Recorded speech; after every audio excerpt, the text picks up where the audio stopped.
ميزه الرجاله الرئيسيه ان هم كائنات بسيطه، اطفال جدا، دي احلى حاجه فيهم، مش محتاجين مجهود ولا ذكاوه ولا خطط عشان تاخدي منهم كل اللي انت عايزاه، السر كله في التوقيت. عشان كده انا النهارده بمنتهى البساطه هقول لك ازاي تكسبي اي راجل في 30 ثانيه. اول نصيحه انك تختاري التوقيت المناسب. كل راجل عنده حته كده في حياته لو عرفت تخش جواها هتاخدي منه كل اللي نفسك فيه. يعني عندك مثلا الوقت اللي بعد الماتش، طبعا في حاله فوز فريقه طبعا اطلبي اللي نفسك فيه بقلب جامد. الوقت اللي هو بعد ما تحطي قدامه اكلته المفضله الدسمه وقبل ما يمد ايده عليها وبقه كده ملغوش على كل حواسه التانيه، عارفه اللحظه دي خشي مضيه على بياض. الوقت اللي هو بعد ما تعفيه من زياره عائليه، حبيبي بص احنا مش هنروح عند طنط فلانه النهارده وعايزه كذا وكذا وكذا، دي ممكن يديكي فيها عينه الاثنين. ال 30 ثانيه اللي بعد فوزه في 10 الطاوله، بولت استيميشن، بعد ما يحل لغز ميكي، والله احنا في منتهى اللذاذه، تافهين جدا. الوقت اللي انت بتقفشيه فيه بيتشات مع واحده او بيبص على واحده معديه، نعم، او اتلخبط في اسمك اتقالي، بس ده لو حصل يبقى يوم ساعدك، ممكن تكتبيه شقه فصل باسمك في ثانيه وانت قاعده،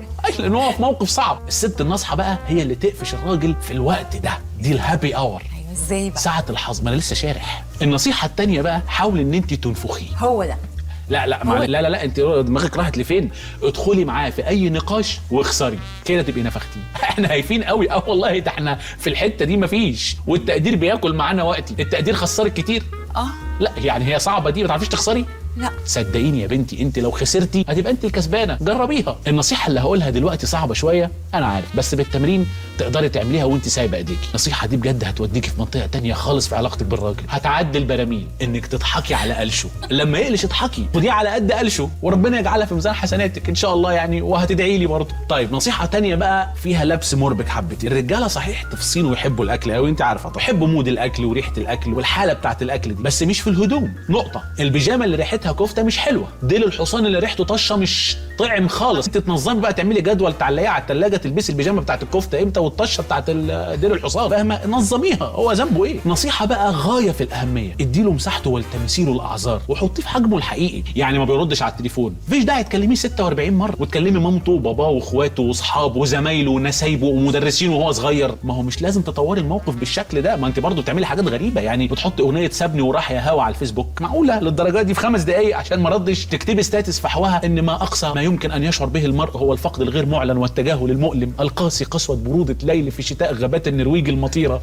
واشياء في ايه، وفيلينج ساد ودموع مواساه الاصدقاء والجو. ليه كده؟ الموضوع عنده ابسط من كده بكتير. احنا مخنا ما بيجيبش المناطق المتطوره بتاعت حضرتك دي خالص. الراجل هتلاقيه حاجه من الاثنين، يا اما نايم يا اما بيتفرج على مصارعه سيدات ومش مركز معاكي، بس صدقيني مش هتخرج عن كده ابدا. اتك على الصبر. اخر واهم نصيحه معانا بقى، في شويه كلمات ارجوكي بلاش تقوليهم للراجل، لا في خناقه ولا من غير خناقه ولا في الحرب ولا في السلم. ابعدي عن الرصه دي. بتفكر في ايه؟ انت فين؟ نزل الستاره، ارفع القعده، ما تهزش رجلك، مامتي مامتك معرفش تلاقيها عندك، سيب فلوس، احنا محتاجين نتكلم، لو مهتم كنت عرفت، انت اتغيرت. مين نرمينتي؟ هترجع امتى؟ ما تتاخرش، مالك؟ انا احلى ولا مديحه كامل؟ احلف.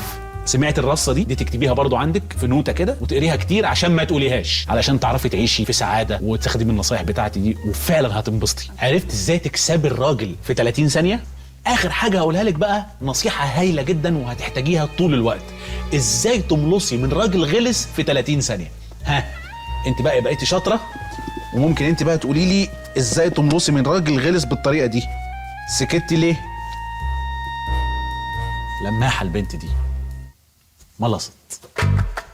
الأسطورة بتقول إنك علشان تقدر تصنف أنواع الستات في طريقتين والاتنين ما بينفعوش، فما تحاولش تفهم حاجة وخليك في حالك. أنا مع الستات بالذات ما بحاولش أفهم، أنا بس بحاول أرصد الأنواع اللي بشوفها في حياتي على قد يعني. أول نوع هنبدأ بيه علشان نفتح نفسنا هي الست الموديل، اسمها كده، دي اللي بتفني زهرة شبابها في الجري ورا الموضة، طول الوقت على سنجة 10، فول ميك اب، كعب عالي، مفيش في تاريخها أي صورة ليها بشكلها الأصلي أو بطولها الحقيقي. دي اللي بتفكرنا بنجمات الدراما التلفزيونية بتوعنا بقى، اللي بيصحوا يتمطعوا على السرير والروج بيلمع والقصة متستفة بالشعرة. في ناس بتشوف الست دي واحدة شايفة روحها وما بتفكرش غير في نفسها، لا أنا شايف العكس تماما. يمكن هي بتعمل كده علشان خاطرنا، خايفة علينا، مين عارف لو واجهتنا بشكلها الحقيقي هيحصل لنا إيه. دي ست بتتعب واللي في جيبها مش ليها. مشكلتها بس إنك على ما تبدأ تتعود على شكلها بتكون غيرت اللوك من الأول خالص، فيعني بتحس معاها بالغربة طول حياتك تقريبا.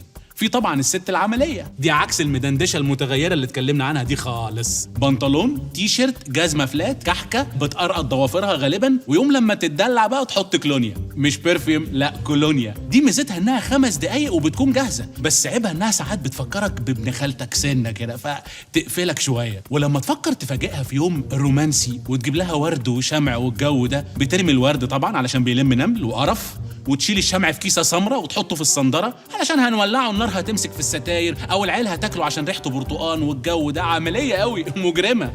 كمان في الست الذكيه المستقله، ست مثقفه ناجحه فاهمه قاريه مستوعبه الاشياء. ميزتها انها ست يعتمد عليها، شخصيه مستقله تتفشخر بيها في كل القعدات والنقاشات. مشكلتها بقى انها بتبقى هرشاك دايما، فما بتعرفش تصيع عليها ولا تحور. ومشكلتها كمان انها ساعات بتهنج منك عادي يعني ده عيب الاجهزه الذكيه كلها للاسف. في بقى الست الام، حتى لو ما عندهاش ولاد، كان معانا في الجامعه في بنات كده، ام في نفسها، بتحتوي الكل، بتراقبهم عن بعد، بتخاف عليهم، مستمعه ممتازه، بتاخد قرارات. طبعا دي مأوى لكل جريح وامين سر كل المشاكل العاطفيه لصاحباتها، وبتقول حاجات من بتاعه الحجاج من وهي صغيره، اللي هو ربنا يا ابني يهدي سركم، هي لسه شباب. مشكلتها انها ساعات بتهرب منها فعلا بقى وبتأفور شويه، فتلاقيها تبدا تكلم امهات اصحابك بجد، او تدخلك الفانيلا في الحاجات وانت ماشي، ام خالص. في عكسها تماما اللي هي الست الكيوت، اللي هي طفله في نفسها طول الوقت، برضو بتلبس بينك بس، وحاجات بتلمع جليتر بكثافه، حاجاتها عليها قلوب كتير او شخصيات ديزني، ساعات تعمل ضفيرتين كمان عشان الجو يكمل. بتتكلم بقى زي مرحله الحضانه كنوع من انواع الدلع المرئ، يعني تقول لك انا مش اعرف اكل سمك علشان الشوك، او انت مش سيبني لوحدي وامشي عشان خاف. عكسها بقى الست الراجل، بالمعنى اللطيف على فكره. الست الراجل دي مش الست المسترجله، دي حاجه حلوه، يعني اللي هي معاك كده، تحب افلام المعارك، ليها في الرياضه، تحب تسافر كحرطه، تموت في قعده القهوه وبولات الكوتشينه، بتاكل اكل ملوث من عربيات سيئه السمعه، تعرفش تهري مع صاحباتها زي البنات في العلاقات العاطفيه، واحداث الحلقه 435 من المسلسل التركي، وتاني محل على ايدك الشمال في الدور الثالث من المول. لا لا لا، دي معانا، دي ست جدا، بس نظام التشغيل نفسه رجالي شويه. وفي بقى الست المنسحقه، دي اللي شعارها في الحياه هو ان الست زي الجلاش، جمالها في ضعفها، فتلاقيها يا حرام موافقة دايما وما عندهاش أي رأي في أي حاجة، لعب سلبي ممل كده وملوش طعم، بس مضمون وبيجيب اجوان. تكنيك غريب في العيشة بصراحة، يخليك مش عارف تحدد حالتك، مرتاح ومتغاظ ومتعاطف ومضحوك عليك ومتورط كده، جلاشة. في الست البوتاجاز، عارف صندوق الشكاوي والمقترحات؟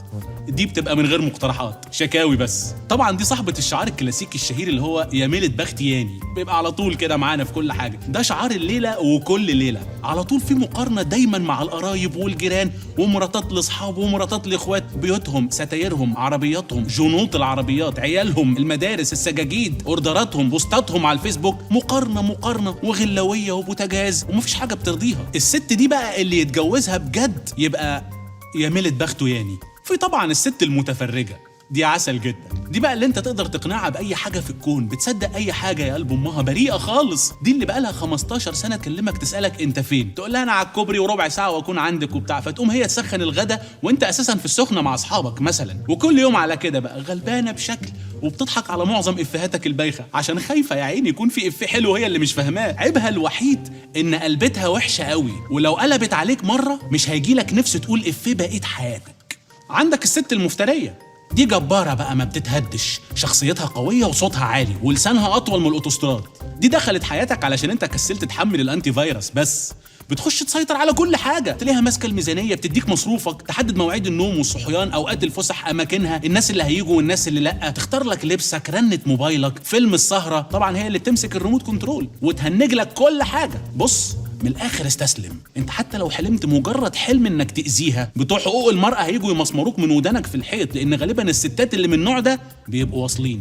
في المواقف اللي زي دي لازم تفكر بره الصندوق عشان احترامك لنفسك، يعني قول لنفسك انك انت ممسكها كل حاجه علشان تسلت ايدك انت وتشتري دماغك وتقعد بيه في نفسك كده. معلش هتقولها كذا مره قدام المرايه، هتحاول، هتلاقي نفسك بقيت متصالح وظريف، ويبقى خد كيس الزباله معاك وانت نازل، ما تتكسفش. في بقى الست المثاليه، حلم كل شاب، اللي هي خليط من مميزات كل الانواع اللي فاتت دي، جميله، جذابه، لطيفه، شيك، ذكيه، ودمها خفيف، محبوبه ومش حقيقيه.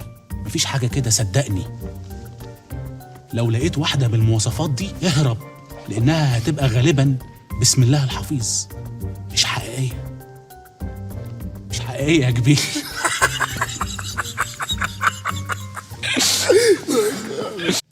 اوعى تفتكر انك كراجل تقدر تقارن نفسك بالستات، انسى. الستات دول عندهم قدرات خارقة يا معلم. بذمتك انت تقدر تفرق ما بين البيج وسن الفيل والكافيه واللوزي والبندقي والكاكاوي؟ مستحيل. مش بالنسبة لنا احنا كرجالة دول كلهم بني او اخضر تقريبا؟ هم بيقدروا يفرقوا بينهم بنظرة واحدة. يعني واحنا بندهن البيت مثلا بتبقى الغلطة بحادثة زعل، نعيد الوش الاخير ده كله من الاول علشان هي قالت للراجل عايزة الريسبشن كافيه، والغبي زود اللبن وعمله لها لاتيه، الحيطة كلها تترمي. الغريب بقى انها بتقدر تشوف الفروق اللونية الدقيقة دي، بس ما شافتش العربيه النقل الحمراء اللي ماشيه قدامها على الدائري ولبست فيها بسرعتها، وما شافتش طلعت لها منين فجاه. يمكن لو العربيه كانت كاكاوي كانت شافتها مثلا. الستات كمان عندهم قدره خارقه رهيبه، الذاكره. ومش اي ذاكره لا مؤاخذه، لا معلش، عندهم ذاكره انتقائيه جدا، تفتكر لك حاجات من 35 سنه وبالتفاصيل. تقول لك فاكر لما زرتك في الشغل سنه 84 وكانت نيفين السكرتيره لابسه جيب ليلا فوق الركبه وصندل 9 سم هافان، وجات لك قالت لك ان مدام ميرفت اللي في الحسابات اخذت اجازه يومين، وشك اتقلب ساعتها. اتقلب ليه؟ ها؟ في 84 تفتكر كل ده بس تنسى يوميا الرز على النار عادي وتاكله لنا وهو شايط بالعافيه. لو قلت لها نص كلمه تقول لك جل من لا يسوى. وانا افتكر ايه ولا ايه؟ افتكر ايه ولا ايه؟ الله. طبعا من اهم قدرات الستات الخارقه على الاطلاق هو جهاز كشف الكذب. اثر وقول بتكلم مين في التليفون، او رحت فين بعد الشغل، او كنت بتتودود مع مامتك بتقولوا عليا ايه، بدل ما تضطر تقولها بالطريقه الصعبه. هي بتعرف على فكره صدقني. انا مره رحت السوبر ماركت ومراتي كلمتني بتقول لي انت فين؟ قلت لها انا في الصيدليه عادي، قلت اجرب كده. قالت لي طب هات لي علبه سمنه من الصيدليه الحلوه اللي انت فيها دي. رهيبه. كمان في قدرة خارقة شبه القدرة بتاعت كشف الكذب دي، هي القدرة على استشعار الخطر. تصحى الصبح تقول لك أنا قلبي مقبوض النهاردة مش عارفة ليه، من الصبح كده. بس يا معلم حضر البدلة السوداء ولمع الجزمة علشان تقريبا طنط إحسان حصل لها حاجة أو أنكل عوني عمل حادثة. ما بتجليش. في كمان قدرة خارقة عظيمة عند الستات، الفاير سيستم، انذار الحريق. تبقى الخناقه لرب السماء والبيت مولع نار والغلط راكبها من ساسها لراسها وموقفها سيء جدا في القضيه وكل الادله ضدها وخلاص لابساها في ثانيه تشغل الفاير سيستم. عياط، دموع، كتير في ثانيه الموقف يتقلب لصالحها. يبداوا بقى كل الشارع يصالحوها ويرضوها ويعتذروا لها، وشكلك طبعا بيبقى زباله. قدره خارقه دي ولا مش قدره خارقه؟ خارقة طبعا. طبعا اشهر قدره خارقه عند الستات هي المالتي تاسكينج، او باللغه العربيه المهام المتعدده في نفس الوقت. تلاقيها واقفه بتخبز كوكيز بالشوكولاته، تخيط الكاب بتاع سوبرمان، بتلبس سبايدر مان اللي هو ابنك الصغير الماسك بتاعه، بتحل واجب الماث، وبتسمع اسباب فشل الحمله الفرنسيه على مصر، وبتعمل نعناع لحماتها، بتنفخ بلالين للحفله، وبتحاسب المكواجي وبتشطف البواب في نفس الوقت. جوزها بقى يبقى قاعد بيشرب شاي، لو سالته الساعه كام يقول لها اجاوب ازاي يعني؟ مش شايف ايدي مشغوله؟ اشرب شاي وانا عندي 100 مخ. في قدره خارقه قوي بقى، الستات بيسوقوا العربيه لمده 20 سنه متواصل من غير ما يفتحوا الكبوت ولا مره واحده، ولا يعرفوا حتى كبوت العربيه بيتفتح منين، لا زيت ولا ميه ولا قطع غيار ولا ليهم فيها. مش دي القدره الخارقه. الخارق في الموضوع ان العربيه بتبقى ماشيه معاهم زي الفل اكتر مننا احنا. انت متخيل؟ عندك مثلا الفصال ده قدره خارقه برضه، ده فوق الخارقه بمحطه. خش انا ومراتي المحل، تساله على سعر حاجه يقول لها 120 جنيه، تقول له 8 ونص. انا بتكسف عايز انزل تحت الفاترينا. تلاقي البياع بيقول لها طب ما نخليها 12. يا قذر ده انا اتكسفت لك، كسفت عشانك. تقول له 10، يقول لها طب عايزه قد ايه؟ الله، عملت كده ازاي؟ انا لما بروح لنفس البياع اقول له بكام يقول لي 120، اقول له 115 يقول لي لا يا باشا تخسر معايا، اتفضل ما تعطلنيش. الله. طبعا في القدره الخارقه على التنكر بدون معلم، موجودة عند معظم الستات. تقدر تقول لي ايه علاقة الست اللي قاعدة جنبك في العربية وانتوا رايحين الفرح بالست اللي كانت واقفة بتحمر الفراخ في المطبخ من نص ساعة؟ مفيش. إنسانة تانية خالص. لو شاطر طلع الاختلافات السبعة هتدوخ. من الآخر لو في ست جدعة في حياتك يعني انت معاك سوبر هيرو في حمايتك طول الوقت. مشكلة السوبر هيرو ده حاجتين الحقيقة، ان هو اللي بيتصل بيك وانت في الشغل يستنجد بيك، وانه بيحتاج مبلغ من المال كبير شوية أول كل شهر. حقها ولا مش حقها؟ حقها. عايز تعرف أهمية الستات الحقيقية؟ تخيل كده العالم معايا من غير ستات. ثانية كده تخيل بس. لا السيدة تتخيل ايه؟ انا هقول لك، العالم هيبقى صحراء ناشفه ممله قاسيه مليانه رجاله طبعا رفيعين وجعانين ولايصين على الاخر. انما تخيل الحياه كده من غيرنا احنا كرجاله، مش هتتخيل؟ لا ماليش نفس. احسن. هيبقى عالم من غير عنف، من غير جريمه، من غير حروب. هتيجي منين الحروب بقى؟ ما لو الستات هم اللي بيحكموا العالم، البلاد هتتخانق مع بعض ازاي؟ الاول يلقحوا على بعض كلام، بعدين ينيقوا من بعض كام سنه، ويقيروا من بعض ربع قرن، وبعدين يتعاتبوا ويعيطوا ويبوسوا بعض ويتصالحوا. خلصت. ولا نووي ولا كيماوي ولا قرف. شفت الرقه؟ وكل الحاجات تبقى في اماكنها، مفيش حاجه ضايعه. ليه؟ لان الستات هي اللي عارفه مكان كل حاجه، والدنيا هتبقى مليانه سلام ووئام وفراخ بانيه وحاجات بامبي بتلمع كتير. الكلام الجد بقى ان الستات دول اعظم كائنات في الكون. هم الجمال والسعاده والدفى والبيت والعيله والكيك والكريم كراميل والمكرونه البشاميل، كل الحاجات اللطيفه. انا ما اقدرش اقول غير كده لاني انا خدام لقمه عيشي، مش عايز مشاكل. البيت المصري ده مش زي اي بيت، تشريحه غريب جدا، خليط ما بين بيت الراحة وبيت الرعب وبيت العز وبيت الزواحف وبيت شفع وبيت يم والرصيف الحربي، تركيبة صايعة كده. بيت القصيد ان البيت المصري ده بالصلاة على النبي تلاقي فيه حاجات ثابتة ما بتتغيرش، تشريح ثابت. اول حاجة على باب البيت من بره مشاية بقالها 77 سنة مكتوب عليها ويلكم، ممسوحة طبعا خالص عشان تمسح فيها رجلك بدل ما ماما تقطعها لك، وش نضيف. ولازم على الباب طبعا تلاقي خرزة زرقاء، عين زرقاء، او الاستيكر اللي هو بتاع الكف ده القديم ده 5 وخميسة، تحس ان انت داخل بهو الاعمدة مثلا، وانت غالبا بتكون داخل يعني بيت اوضتين وصاله عليه قرار ازاله، بس العين وحشه مفيش فايده. خش برجلك اليمين. دخلت برجلك اليمين تمام. بص بقى، البيت صغير، البيت كبير، غني فقير، في طقم مذهب، يعني في طقم مذهب. ولا عايز الناس تاكل وشنا؟ لا انت عايز الناس تاكل وشنا تقول لنا يا بيت ما فيهوش طقم مذهب، ولا ماما الستات يعيروا يقولوا لها يا ام من غير طقم مذهب. فشر. طقم المذهب من اساسيات البيت، شرف العيله مرتبط بيه بشكل مباشر، مش هزار. غالبا الصالون المذهب ده بيكون ممنوع الاقتراب او التصوير فيه، ما عدا طبعا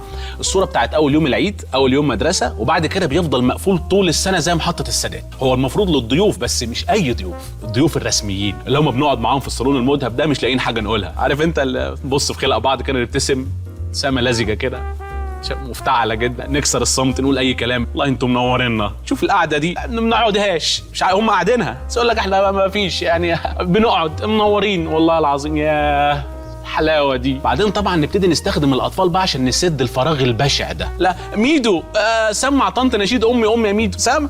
سهام دي فنانه بص مجرمه ما يبانش عليها. بعدين نبدا بقى ننظر ونقول كلام مرسل ملوش اي لازمه بقى. الناس بقت وحشه قوي عشان تكسر بس، مفيش حاجه بقى ليها طعم. هو في زي زمان هري بقى. الشغل ده كله شغل مصري 100% بعون الله. القعده بالصالون المذهب بالضيوف بالليمون اللي بيشربوه بالكليشيهات بميدو بكله. في نفس المنطقه تقريبا منطقة الصالون هتلاقي الأسطورة محمد رمضان. لا يا ابن الأسطورة، فخر المجموعة، قاهر الزمن، النيش. النيش طبعا هو الكيان الضخم المهيب اللي بتشرقب له الأعناق وبتبوظ بسببه الجوازات. ببساطة شديدة هو دولاب عملاق تافه.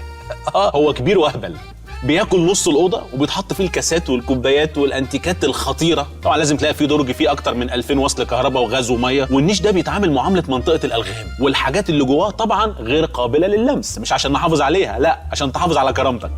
فاكر انت طبعا. ماما والنيش. اوعى النيش، اوعى النيش يا شريف. السؤال اللي بيطرح نفسه بقى، هل لو صحينا بكره لقينا النيش باللي فيه اختفوا تماما، هل حياتنا هتتاثر باي شكل من الاشكال؟ اطلاقا. هو يمكن العنكبوت اللي كان عايش ورا النيش ده يتشرد شويه يروح يدور على اي نيش تاني يعيش وراه ولا حاجه، لكن احنا لا خالص، هنبقى زي الفل. الحكايه كلها ان الشقه هتوسع شويه، والرعب اللي بنعيشه بسبب النيش ده هينتهي للابد، ونعيش في سلام نفسي كلنا. سيب النيش بقى وروح على المطبخ كده، هتلاقي الثلاجه، افتح الثلاجه هتلاقي في باب الثلاجه الاتي: نص ليمونه ناشفه، ازازه اي حاجه مليانه ميه، ازازه بيبسي فيها عرقسوس، وده طبعا هتكتشفه بالطريقه الصعبه للاسف. داخل تضرب بيبسي كده تلاقي العرقسوس في خلقتك. اكياس كاتشب كتير كانت جايه مع اي دليفري، شريط لبوس جليسرين، حقنه فولتارين منتهيه الصلاحيه، بس حرام نرميها ليه، ما هي فولتارين بتنفع. وبيضه مكسوره ملزقه وناشفه، بس يا حرام يعني يمكن نديها فولتارين وتبقى حلوه وخليها معانا. ده الباب. جوه الثلاجه بقى في حلتين فوق بعض فيهم اكل من امبارح، وصينيه كبيره جدا فيها حته مكرونه بشاميل 3 في 3 سم كده اطرافها ناشفه، وعلبه بلاستيك فيها حاجه انا مش عارفها هي ايه.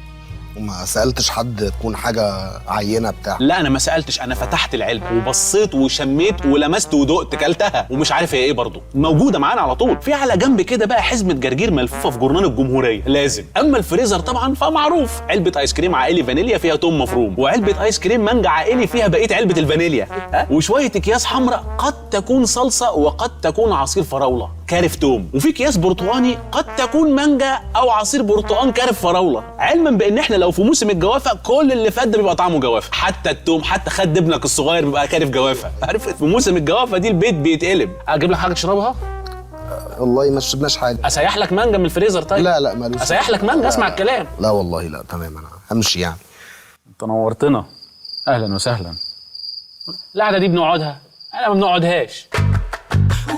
المطبخ في البيت المصري ما فيهوش اي حاجه عجيبه قوي غير الطاسه السوداء المكلكعه دي. الطاسه دي بيبقى عليها طبقات متراكمه من حاجات سوداء، ملخص المأكولات اللي اتطبخت من وانا صغير على نفس الطاسه دي. بس هي لسبب ما عزيزه على ماما جدا، واهم عندها مني انا شخصيا. لو اقترحت عليها انها ترميها بيجي لها بوادر كومه السكر وبيبقى يوم اسود. في المطبخ المصري كمان راديو ترانزستور، مش عارف بنجيبه منين ده، معلوماتي ان هو انقرض من الثلاثينات، بس بتلاقيه في المطبخ وبيبقى تبع الاثار بتذاكر وكده، تشغل الراديو وتحط تسمع محطه واحده عشان مزيت ما تعرفش تقلبه، هو ثابت على المحطه دي. في طبعا شويه ملابس داخليه تم اعاده تدويرها وبقت حتت للمطبخ، دي متعدده الاستخدام. في ضرفه سلك مخرومه خرم ضخم على الشباك محشور فيها ملابس داخليه عشان الفيران. غالبا الحته دي بتضايق الفار جدا لانه غالبا بيبقى مش عارف يخرج، فاهم؟ هو عايش معانا. طبعا لازم تلاقي علبه جبنه اللي هي عليها ستيكر دي كوبايه. ايوه كوبايات، تبقى كوبايه شاي ونشرب الشاي وهو في أيوة. طبعا بتلاقي كنكه من غير ايد وبراد ايده سايحه، دول في قسم الحروق مع بعض كده. معاهم الطبق الصيني الوحيد اللي فلت من الطقم القديم اللي كان في جهاز ماما ومشروخ من هنا كده من جواه. اوضه الكراكيب الاسم لوحده كفايه، مرتبه قديمه، سرير مكسور، مكنه سنجر قديمه تعرفش ليه، عجل العيال وهم صغيرين، سلم ايديال، البومات صور، ميزان ما فيهوش بطاريه، وفيديو بيتاماكس واتاري، شرايط فيديو بيتاماكس واتاري، كتب قديمه، تراب. ساعات البلكونه في البيت المصري بتكون الاكستنشن بتاع اوضه الكراكيب، غير التوم والبصل اللي متخزنين فيها طبعا ممكن نلاقي فيها عجله قديمه مثلا، سلم، جرايد كتير، سبك مخروم من غير قاعده، بورصه ما بيتحركش من مكانه وباصص لك بتحدي كده بقاله كتير قاعد معانا. غالبا بيكون في صباره ميته. شوف انت بقى لما الصباره اللي هي بيئتها الطبيعيه الصحراء تموت في البلكونه اللي عندي، يبقى البلكونه دي ايه؟ من كائنات البلكونه برضو تلاقي كرتونه كانت بتاعه سخان او غساله، اللي هي من ايام ما كانوا بيكتبوا فيليبس بالعربي. الكرتونه دي لازم لو فتحتها تاخد بالك وانت بتفتحها لحاجه تنط في وشك، تلبس تقيل وشك، لبس مستكشفين، تجهز حبال، مشاعل وضغوص بقى في الماضي. هتلاقي تليفون بقرص وسلك طبعا من التسعينات، وانت خارج من البلكونه شايل التليفون محدش يعرفك انت شخصيا، ده انا جربتها. وهتلاقي جرايد برضه. الجرايد القديمه عموما يعني جزء كبير من ثقافه البيت المصري، والمصريين بطبعهم يعزوا الجرايد قوي يعني. مثقفين؟ لا مش عشان كده، لا خالص، لا. بص، هو احنا بنحب الجرايد لسبب تاني، علشان خاطر انت هتجيب ازاي كميه الورقه دي بجنيه وتجي لك لغايه البيت؟ اخطف رجلك لسمير وعلي كده، حاول تشتري ورق قد اللي في الجورنان ده يا معلم وقول لي هتدفع كام. الجرايد في البيت المصري بتتحول لحاجات كتير جدا، مفارش للسفره، هو الدواليب، تحت ازاز الكومودينو، سجاد على الارض، ادوات تنظيف تلمع بيها، تقصقصه، تعمل زينه. فاكر السمبوكسات؟ ايوه الجرايد برضو. تلف بيه الرقاق اللي جاي من البلد اللي هو موطني الاصلي فوق الثلاجه، نسيت اقول لك عليه ده، حشو للجزم عشان ما تتطبقش، اي حاجه الا الهدف الاصلي من الجرايد اللي هو القرايه. عندك الجزامه، احنا غاويين نحافظ على تاريخ تطور حجم رجلنا وتطور الموضه في نفس الوقت، من ايام الكوتشي والاميجو اللي بينور لغايه سكتشرز والكروكس، ما نرميش حاجه ابدا، كله موجود. تفتح الجزامه كده تاريخ يفوح كده بالريحه بالعك كل حاجه. من الاماكن الغريبه والمميزه قوي في البيت المصري هي فوق الدولاب، منطقه رهيبه موحشه. عارف اليوبلس الجديده؟ تروحش هناك بعد التجمع كده، عشان توصل لها لازم تبقى مغامر حقيقي، حتى مقطوعه فعلا.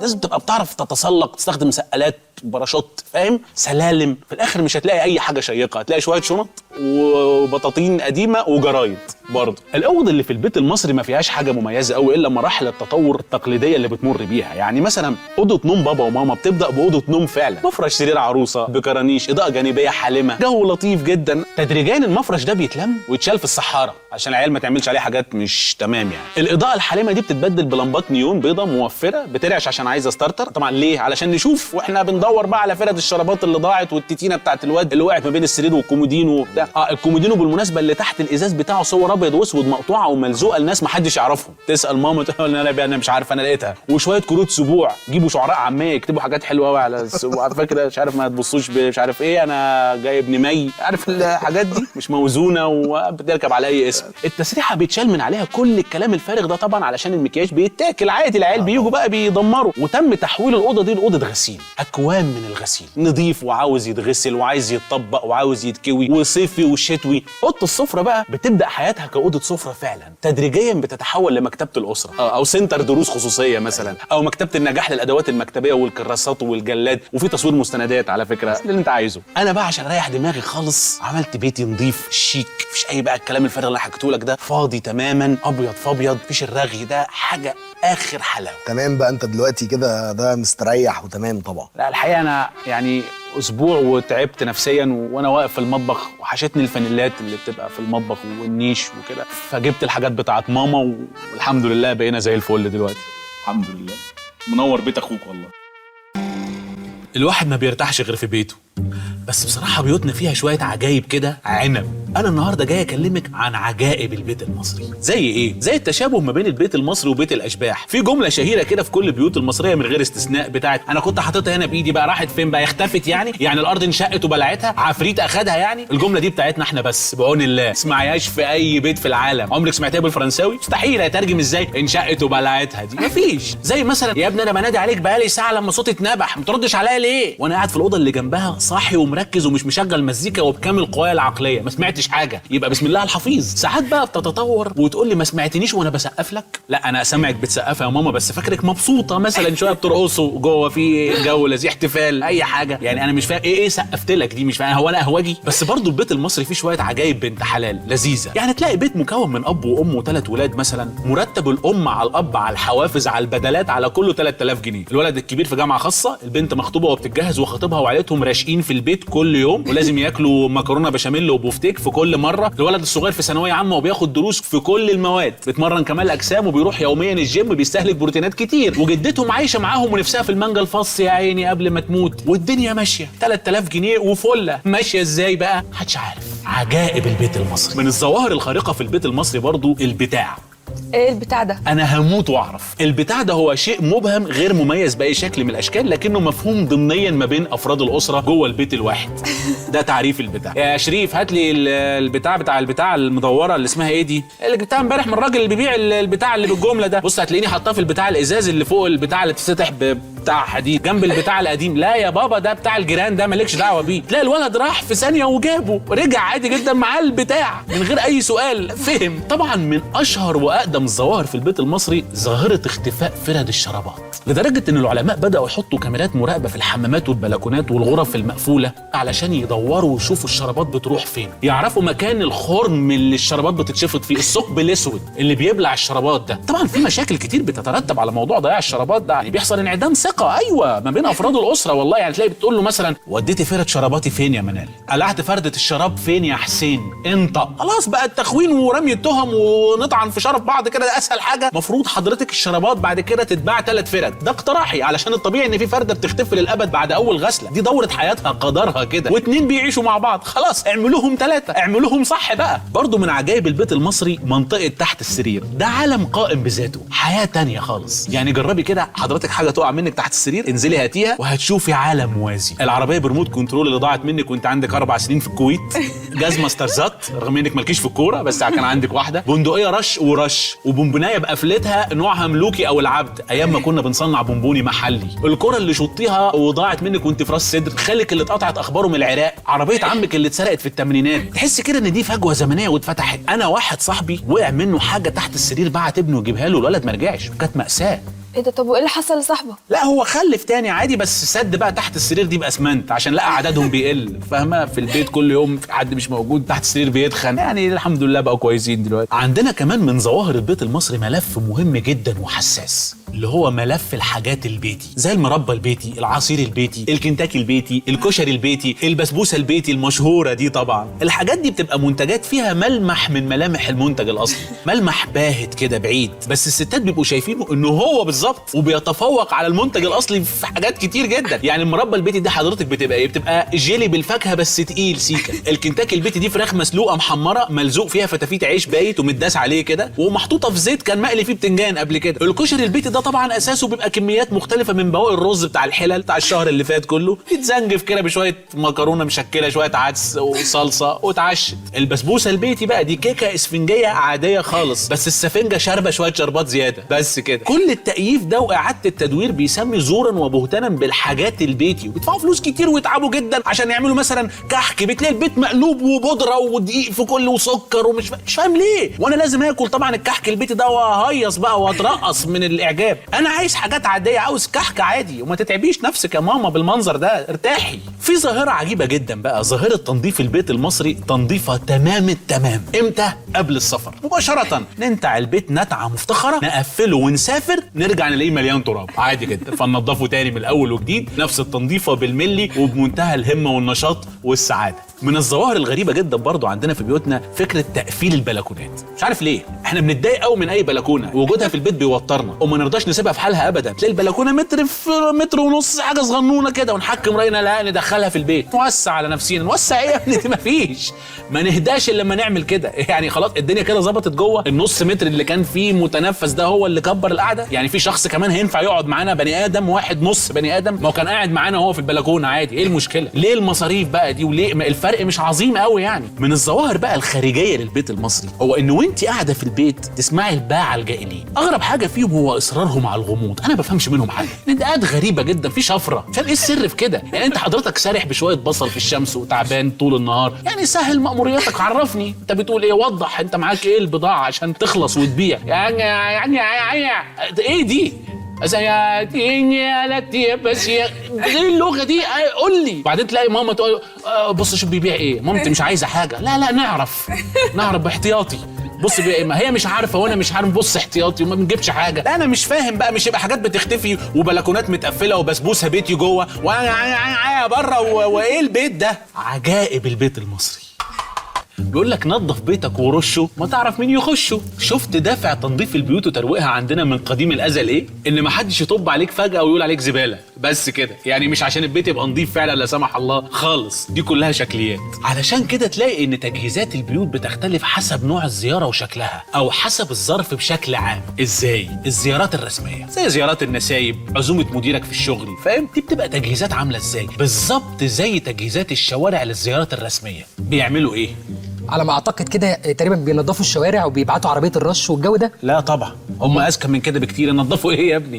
هم بيحفلطوا خط سير الزياره بس. يسفلتوا الشارع اللي هيمر فيه الموكب، يحطوا ورد وزرع مؤقت على الجنبين، يخبوا الزباله في الشوارع الجانبيه وتعشت. مش كده؟ الزيارات المنزليه الرسميه بالظبط نفس الفكره. احنا هدفنا هنا مش اننا ننظف خالص. امال بيعملوا ايه؟ احنا هدفنا المباشر اننا نبين البيت كانه متنظف. ازاي؟ اقول لك، التارجت بتاعنا هنا هو الليفنج. هي دي المنطقه اللي بتاخد مجهود، عشان دي اللي بيبقى فيها هدوم، بواقي اكل ومناديل مستعمله، ازايز فاضيه، دراعات بلاي ستيشن، بيومي فؤاد، كتب، مجلات، لعب اطفال، كلاب، اهداف كاس العالم 90، الحاجات دي كلها. ارمي بقى كل الكراكيب في الاوض، ما تنشرش الغسيل اللي مش نظيف، كومه كله، خبيه في الغساله او في البانيو، وحط صابونه جديده. تقلقش هنشيلها وهنرجع البروه بعد ما يمشوا اللي احنا شغالين بيها اساسا. نغير الفوطه، خدر العيال وكممهم ونيمهم واقفل الابواب. طبعا اوضه الكراكيب بنجيب اذن من النيابه وبنشمعها بالشمع الاحمر. ليه كده؟ علشان كراكيب دي هتاكلنا ده وحش جوه. خلاص بره بقى هنعمل ايه؟ هنعمل الاتي: هنكنس السجاجيد ونلمع الارض اللي حوالين السجاده، فاهم؟ سواء كان باركيه، سيراميك، بلاط، اي حاجه يتظبط كويس. اما اللي تحت السجاد وتحت الكنب والكراسي وبين الشلت ده مش مهم اطلاقا. لا ما تضيعش وقتك في الحته دي. هنلمع الموبيليا اللي موجوده في النطاق ده بس، اللي تكون في مستوى النظر، فوق قوي لا، تحت قوي اوعى. هنشيل البياضات من على العفش وننفض تنفيضه خفيفه من على الوش كده. مفيش اي داعي للتنفيض العميق اطلاقا، بالعكس بقى على فكره ده يفتح عليك باب جهنم، مش هتلاحق على المفاجآت اللي هتطلع لك. خليك سطحي، خليك خفيف، على الوش كده.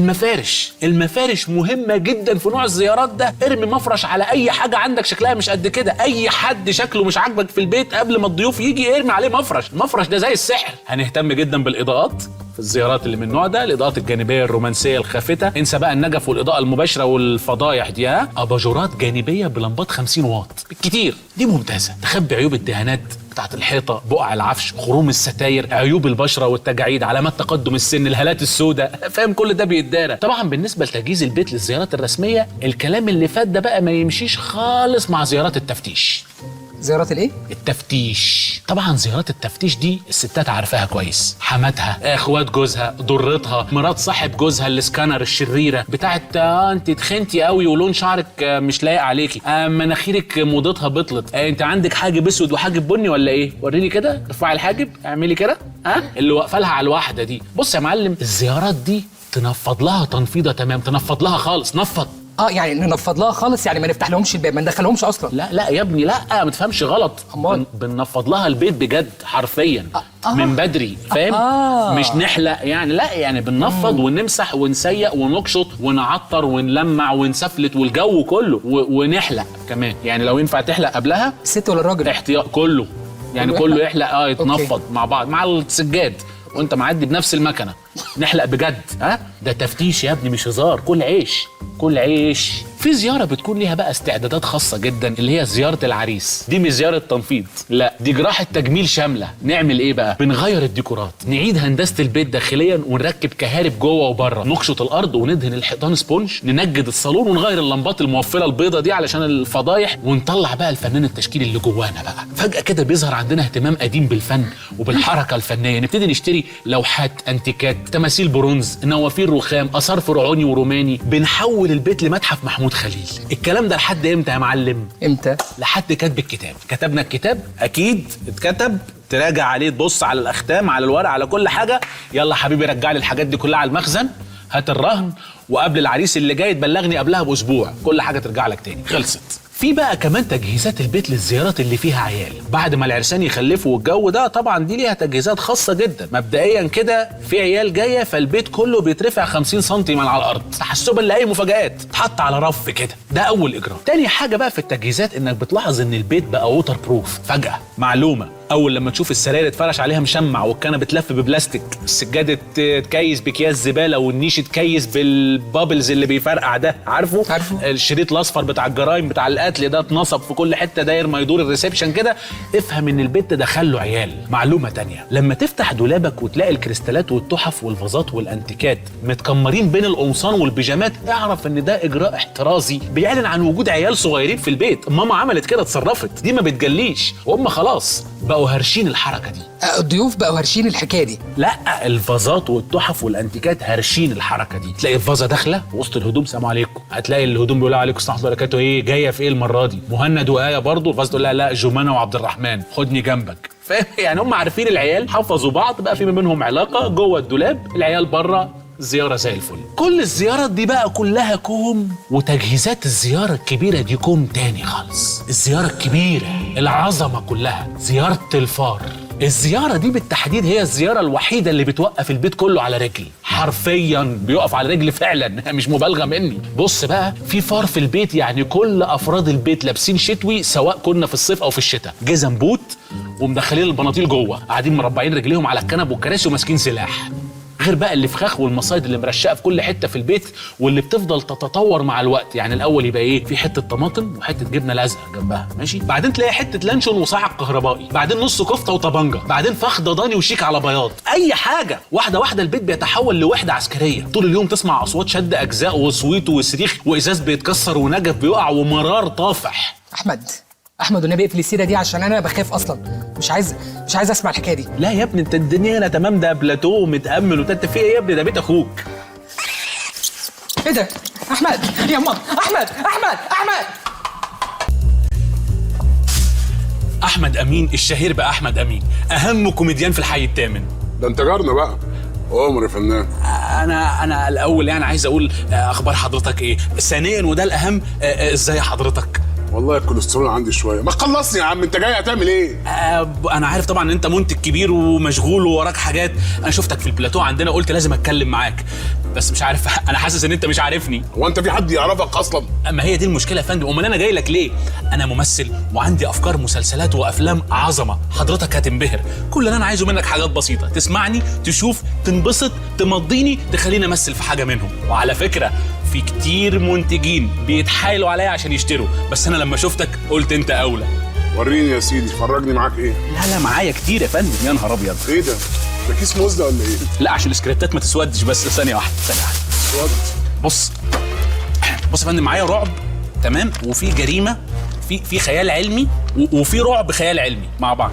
وفي ده اسمه جميع ما سبق، ما بيطلعش غير للحبايب. امسك الخامه كده، بص بص بص، دي طريه جدا. ده عشان يفرش معاك. طب يلا سمعني. اسمع، اخين شبه بعض، واحد بلطجي والتاني محترم. البلطجي يتقتل، الفنانه فردوس عبد الحميد تصوت، المحترم يفشل في تحقيق حلمه ويبقى بلطجي ويتجوز روجينا مرات النقيب اشرف زكي، واعمل انا دور اشرف زكي. يا ابني انت كده بتعمل زي مسلسل الاسطوره. لا يا فندم، انا مش بعمل زي الاسطوره، انا بعمل الاسطوره نفسه، بس هنسميه الاعجوبه. لا لا لا، ما بحبش التكرار. وبعدين المسلسل ده نجح، شوف لي حاجه تانية. ويا يا فندم نغامر، ما المسلسل نجح يبقى ندوس عليه، مضمون معانا. لا يا سيدي، انا راجل رومانسي، بحب الرومانسيه. بص قلبي خصايه، ابعدني عن العنف والضرب ده. طيب سهله جدا، سهله. انا اخليهم اخين شبه بعض، واحد محاسب والتاني عنده محل موبايلات في السراج مول. شوف الرومانسيه، واعمل انا السراج. لا لا لا، على فكره انا طلبي مش عندك، انا هروح مشوار كده والف لفه واجيلك. ولا اقول لك ايه، ما تعمل لي حاجه اطفال. اطفال؟ لا يا ريس معلش، انا جاي لي كونتينر ان شاء الله على اول الاسبوع في اطفال ورومانسي. طب اسمعني بس، اعمل لي حاجه كده كرتون. يا فندم ما هو ينفع كرتون، او نسميه الاسطوره الصغير. ها اشتريت؟ بس يا بابا، انا موضوع الاسطوره ده كله مش عايزه. تصدق بقى، انا دايما اختبر المنتج اشوفه هياخد حاجه مسروقه ولا لا. عشان كده بص يا فندم، ده حته من قلبي. سمعني. واحد اسمه علي، اخته شغاله في اوتيل، اخته بتختفي فجاه، بيروح علي للاوتيل عشان يدور عليها. نهار ازرق، وبيصاحب محمد ممدوح ابن صاحب الاوتيل. ايوه، وبيحب بنت صاحب الاوتيل ويتجوزها في الاخر. ايوه يا فندم، ما شاء الله، ايه الموهبه دي؟ انت سيناريست، عرفت ازاي؟ مسلسل متكرر قبل كده، ما هو ده مسلسل جراند اوتيل. لا خالص، جراند اوتيل ايه، احنا هناخده في حته تانية خالص، احنا نخليه سوفوتيل، نوفوتيل. ايوه، واعمل انا دور انوشكا، ولا اقول لك اعمل اي دور من اللي بيعتذر عنهم الاستاذ بيومي فؤاد. ها اشتريت؟ شفت بقى لما ضغطت عليك جبتك ازاي؟ حبيبي انا هشتري منك ده ب2 باكو. عموره هات شنطه الفلوس. لا لا لا لا لا، ثانيه واحده، لا لا 2 باكو ايه حضرتك؟ ده مليان شخصيات وده تعبني جدا في الشغل. والله العظيم الحبكه جايه من بره متركبه من اسبانيا. اسمع بس، ده مسلسل متشاف قبل كده، اشتري زبون وربي زبون. لا معلش حضرتك، لو هتاخده ب2000 يبقى تاخده من غير قفله، وانت بقى تقفله بمعرفتك بره بقى. لا، هاخده ب2500 وهطلعك في دور الصاغ شريف. الصاغ شريف؟ اه. ما انا برضك ممكن ادي لك قفله تعبانه والمسلسل ينزل اسبوعين 3، القفله ما تشتغلش والناس تزعل، ما حدش يشيره وترجع لي تاني، هقول لك ده مش بتاعي. ينفع؟ طب انا هاخد منك القفله بالمسلسل بكله ب4000 جنيه وهطلعك بدور الاستاذ محمود البزاوي. طب ينفع اتجوز الاستاذه سوسن بدر؟ سوسن بدر؟ انت بقى شاطر. طب وحياتك عندي لا جوزك الاستاذه سوسن بدر. حلو، يبقى نقرا الفاتحه. نقرا يا عم. مبدئيا كده، وقبل ما تنزل تعمل شوبينج لازم تحدد انت نازل تعمل ايه بالظبط. ممكن تبقى نازل تشتري، ممكن تبقى نازل تتفرج، ممكن تبقى نازل مع المدام وتخلي اللي ما يشتري يتفرج، ممكن. المهم انك لازم تحدد انت نازل تعمل ايه. نازل تتفرج؟ يبقى روح سينما، معلش روح مسرح، افتح دولابك اتفرج شويه وخلاص. نازل مع المدام؟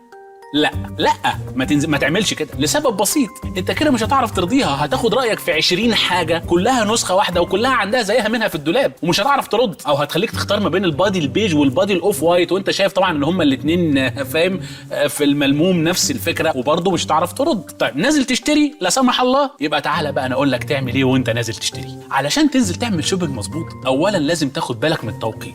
حاول على قد ما تقدر تنزل يا اما بدري قوي قبل ما البياعين يفوقوا ويصحصحوا لك كده، الحقهم هم لسه مدروخين وقبل ما يفطروا ومعدل السكر يعلى في الدم ويسخنوا كده، او متاخر قوي ليه اخر اليوم بقى البياعين ابتدوا يدروخوا تاني، هضموا الاكل، السكر ابتدى ينزل، يتهدوا، ما يبقاش فيهم نفس للمناهده معاك والانفصال ولا المشي وراك خطوه بخطوه، علشان لو بتدور على حاجه معينه يا فندم دي هتبقى جميله على سيادتك، ممكن اشوف دي بس تؤمر بايه، والجو ده يا بدري قوي يا متاخر قوي. هي دي الهابي اور بالنسبه لك، تختار تقيس تدفع تمشي وهو لسه مش في وعيه، ده الانجاز. ده بالنسبه للتوقيت. بالنسبه للبسك بقى، انا طبعا مش هقدر يعني ايدك بذوق معين اقول لك تلبس ايه او البس اللي انت عايزه طبعا، المهم تكون القطعه اللي فوق سهله في التغيير، تسلت، فاهم قصدي، تبقى رقبتها واسعه علشان ودانك ما تتزنقش فيها وتحمر من كتر القلع واللبس وبتاع، وشعرك يتنكش من الجناب وتكمل يومك كنت شبه عم دهب، ملاش لزوم. وتكون طبعا من غير زراير تقعد تتفك وتتزرر مع كل قياس، هنسلت خلاص. القطعه اللي تحت بقى البنطلون، يعني لو قدرت يكون باستك يبقى عظيم. حسيت ان شكلك مهزأ قوي وانت بالبنطلون ابو استك ده، يبقى بنطلون عادي، بس بس على الاقل يكون بسوسته مش زراير ارجوك، بياخد وقت، ويكون واسع مش السكيني اللي هو بيتلبس باللبيسه ده، واي جزمه من غير رباط. خد بالك طابور اللي واقف مستني دوره في البروفه ما بيرحمش، اي تاخير مش هيكون في مصلحتك. الناس دول واقفين من بدري قرفانين من الاسعار، مراقبينك كويس ومستنيين دورهم جدا، زي اللي مستني باصص على الساعه ومستني المدفع يضرب في رمضان، او اللي بيراقب الاستاذ نبيل الحلفاوي وهو بيوسع الديناميت في اللحظات الخطيره دي. خليك في مستوى الحدث، انجز، ابوس ايدك. الناس اللي بره وحشين. حاجه مهمه كمان، لازم تتاكد ان ملابسك اللي هي من جوه يعني الداخليه سليمه، يعني مفيش قطع، مفيش خرم، استك مهرهر، مفيش الجو ده. ليه؟ في طفل دايما بيقتحم عليك البروفه وانت بتغير هدومك بدخله زي بتاعه بوليس الاداب كده، اللي هو لفهولي بقى في الملايه، يلا حبيبي زي ما انت كده بالهدوم اللي عليك، حرص لي الملابس الداخليه دي يا ابني، يلا. غالبا بيبقى وراه واحده ست اللي هي مامته عشان تلحقه، وغالبا الاثنين بيبصوا. بص بقى، نصيحه مهمه، انت اول ما تدخل المحل تجاهل البياع تماما. لو نجح واستدرجك باسئلته واهتمامه، حاول تقطع العلاقه دي تماما في اسرع وقت، او تحدد علاقتك بيه على الاقل. ليه؟ هو لو ارتاح لك ودخلت قلبه واختلط الشغل بالمشاعر هيورطك، هيلزق لك، هيصعب تحركاتك جدا، هتحس ان رجله على رجلك، ملازمك زي ضلك، هيخنقك واحده بواحده، هتلاقيه بيحاول يلبسك على ذوقه. دي كارثه، اسمع مني. يفضل يرمي عليك الهدوم كده وانت في اوضه البروفه، يرمي عليك هدوم من فوق، بيجرب فيه كانه بياكل حيوان اللامه في جنينه الحيوانات، فاهم؟ اسالك اسئله سخيفه جدا من ورا الستاره، يقول لك ها ايه الاخبار؟ يعني اقول له ايه؟ مش فاهم يعني الماتش كام ولا ايه؟ ما انا مش عارف ايه الاخبار. لو وصلتوا للمرحله دي صدقني مش هتعرف تتخلص منه ابدا. اوعى تشتري حاجه مش مظبوطه عليك على وعد البياع انها هتريح مع اللبس، او هتكش في الغسيل، او هتفتحها في الشمس، او هتتسرق من على الحبل. الجو ده انا مره قلت البياع ده فاتح، قال لي هتغمق من الارض، هات الحاجه اللي حلوه عليك دلوقتي حالا، مش كيمياء هي. امال المقاسات معموله ليه؟ عشان تجيب بنطلون مقاس 32 وانت اصلا مقاسك 34 عشان هيريح. ما تشتريش سمك في ميه ولا بنطلون في غساله، معروفه، هاته جاهز خلاص. بمناسبه الجاهز برضو ما تشتريش حاجه لسه عايزه شغل، يعني مش شغل في الحاجه نفسها، لا شغل فيك انت، لان ساعات في ناس بتشتري حاجات محتاجه شغل في اجسامهم هم. يعني مثلا هخس البلوزه دي، لسه ورايا حاجات بقى، انا هركن البلوزه واروح الجيم، او هطول للبنطلون ده، او هعرض من الكتاف عشان القميص ده عاجبني. ده كلام فارغ. هاته جاهز، اعتبر نفسك انت كمان جاهز، اشتري على وضعك، لا انت هتتغير ولا هو هيكش. وبلاش تركز مع نفسك قوي في المرايه اللي في اوضه القياس دي يا حمزه، بلاش، وحشه وحقيقيه وبتبين كل حاجه. اعتبر ان اللي في المرايه ده واحد مسكين جاي يساعدك مش انت، ما تبصش على الحته دي، فاهم؟ في الشوبينج بتاع المناسبات زي الاعياد مثلا، وده من اصعب انواع الشوبينج. ليه؟ 90 مليون مواطن بيقرروا ينزلوا بعيالهم، مع ان العيال يا عيني ما بيختاروش اي حاجه وبيلبسوا على مزاج اهاليهم، وكمان ما بيقيسوش لان بيجيبوا لهم نمرتين 3 اكبر عشان تعيش معاهم شويه. فالاسر المصريه بتنزل سوا كلها في نفس الوقت، وده طبعا بيعمل تدافع واختناق واغماءات، بتحصل شويه غلطات بقى اللي بتحصل، لان الشباب اللي شغالين في المحلات بيبقوا فرهضوا، كل واحد في المحل عايزه يجيب له المقاس بتاعه والالوان، وفي الاخر يقول له طب هلف لفه وارجع لك، عارف الجو ده. واللي بيشتري وبيروح بيلاقي الجزمه فرده بتاعته، فرده بتاعت المدام اللي كانت بتقيس جنبه، تفتح الشنطه تلاقي عبايه مطرزه وانت شاري بنطلون جينز اساسا مطرز، تنده لابنك تلاقيه ابن حد تاني وتلخبط في المحل اصلا مع الحاجات مع البنطلون لخبطه. في بقى اخطر انواع الشوبينج اللي بتعمله عشان مزاجك وحش وعايز تدلع نفسك. عارف اللحظه دي بتبقى مخنوق، انا انزل اشتري بقى اي نصيحه، لو حسيت انك هتعمل كده كلم البوليس، كلم او حد من اهلك، اي حاجه، اي حد يجي يربطك او يقفل عليك اوضتك من بره. هتنزل تصرف كل اللي في جيبك والديبت والكريدت في اي هبل. يعني ممكن تبقى راجل محترم كده بقميص كروهات زي بتاع حضرتك ده، تلاقي نفسك داخل محل كمانجات مثلا، شو انت ولا ليك فيها ولا بتاع مزيكا ولا بتاع، بس عشان نفسيتك تستريح. في بقى الشوبينج اللحظي اللي هو انت ماشي عادي، لمحت جزمه فاترينا عجبتك حبيتها، تخش تقيسها، وطبعا في قاعده اي حاجه في المحل هتحبها من اول نظره عمرك ما هتلاقي ماسك، معروفه. في بقى الشوبينج بتاع الافراح، وده للرجاله سهل جدا لانه عنده بدله سوداء واحده مجربها قبل كده في خطوبتين واشتغلت معاه. يعمل ايه بقى؟ ينزل يجيب عليها جرافطه جديده من ام 25 جنيه بتاعت الستاندات اللي في وسط البلد دي، عارف البلاستيك اللي فيه حاجات، ولو العريس قريبه قوي ولا حبيبه قوي هيجيب قميص جديد، يلا كده عمل نيو لوك بقى سكره. المشكله الحقيقيه هي عند البنات، بيصعبوا عليا جدا. لازم تكون عارف ان البنت عندها حاجتين ما ينفعش تقولها لهم حتى لو بهزار. ما ينفعش تقول لها انت تخنتي، وما ينفعش تقول لها ان مش ده الفستان اللي حضرت بيه فرح علياء.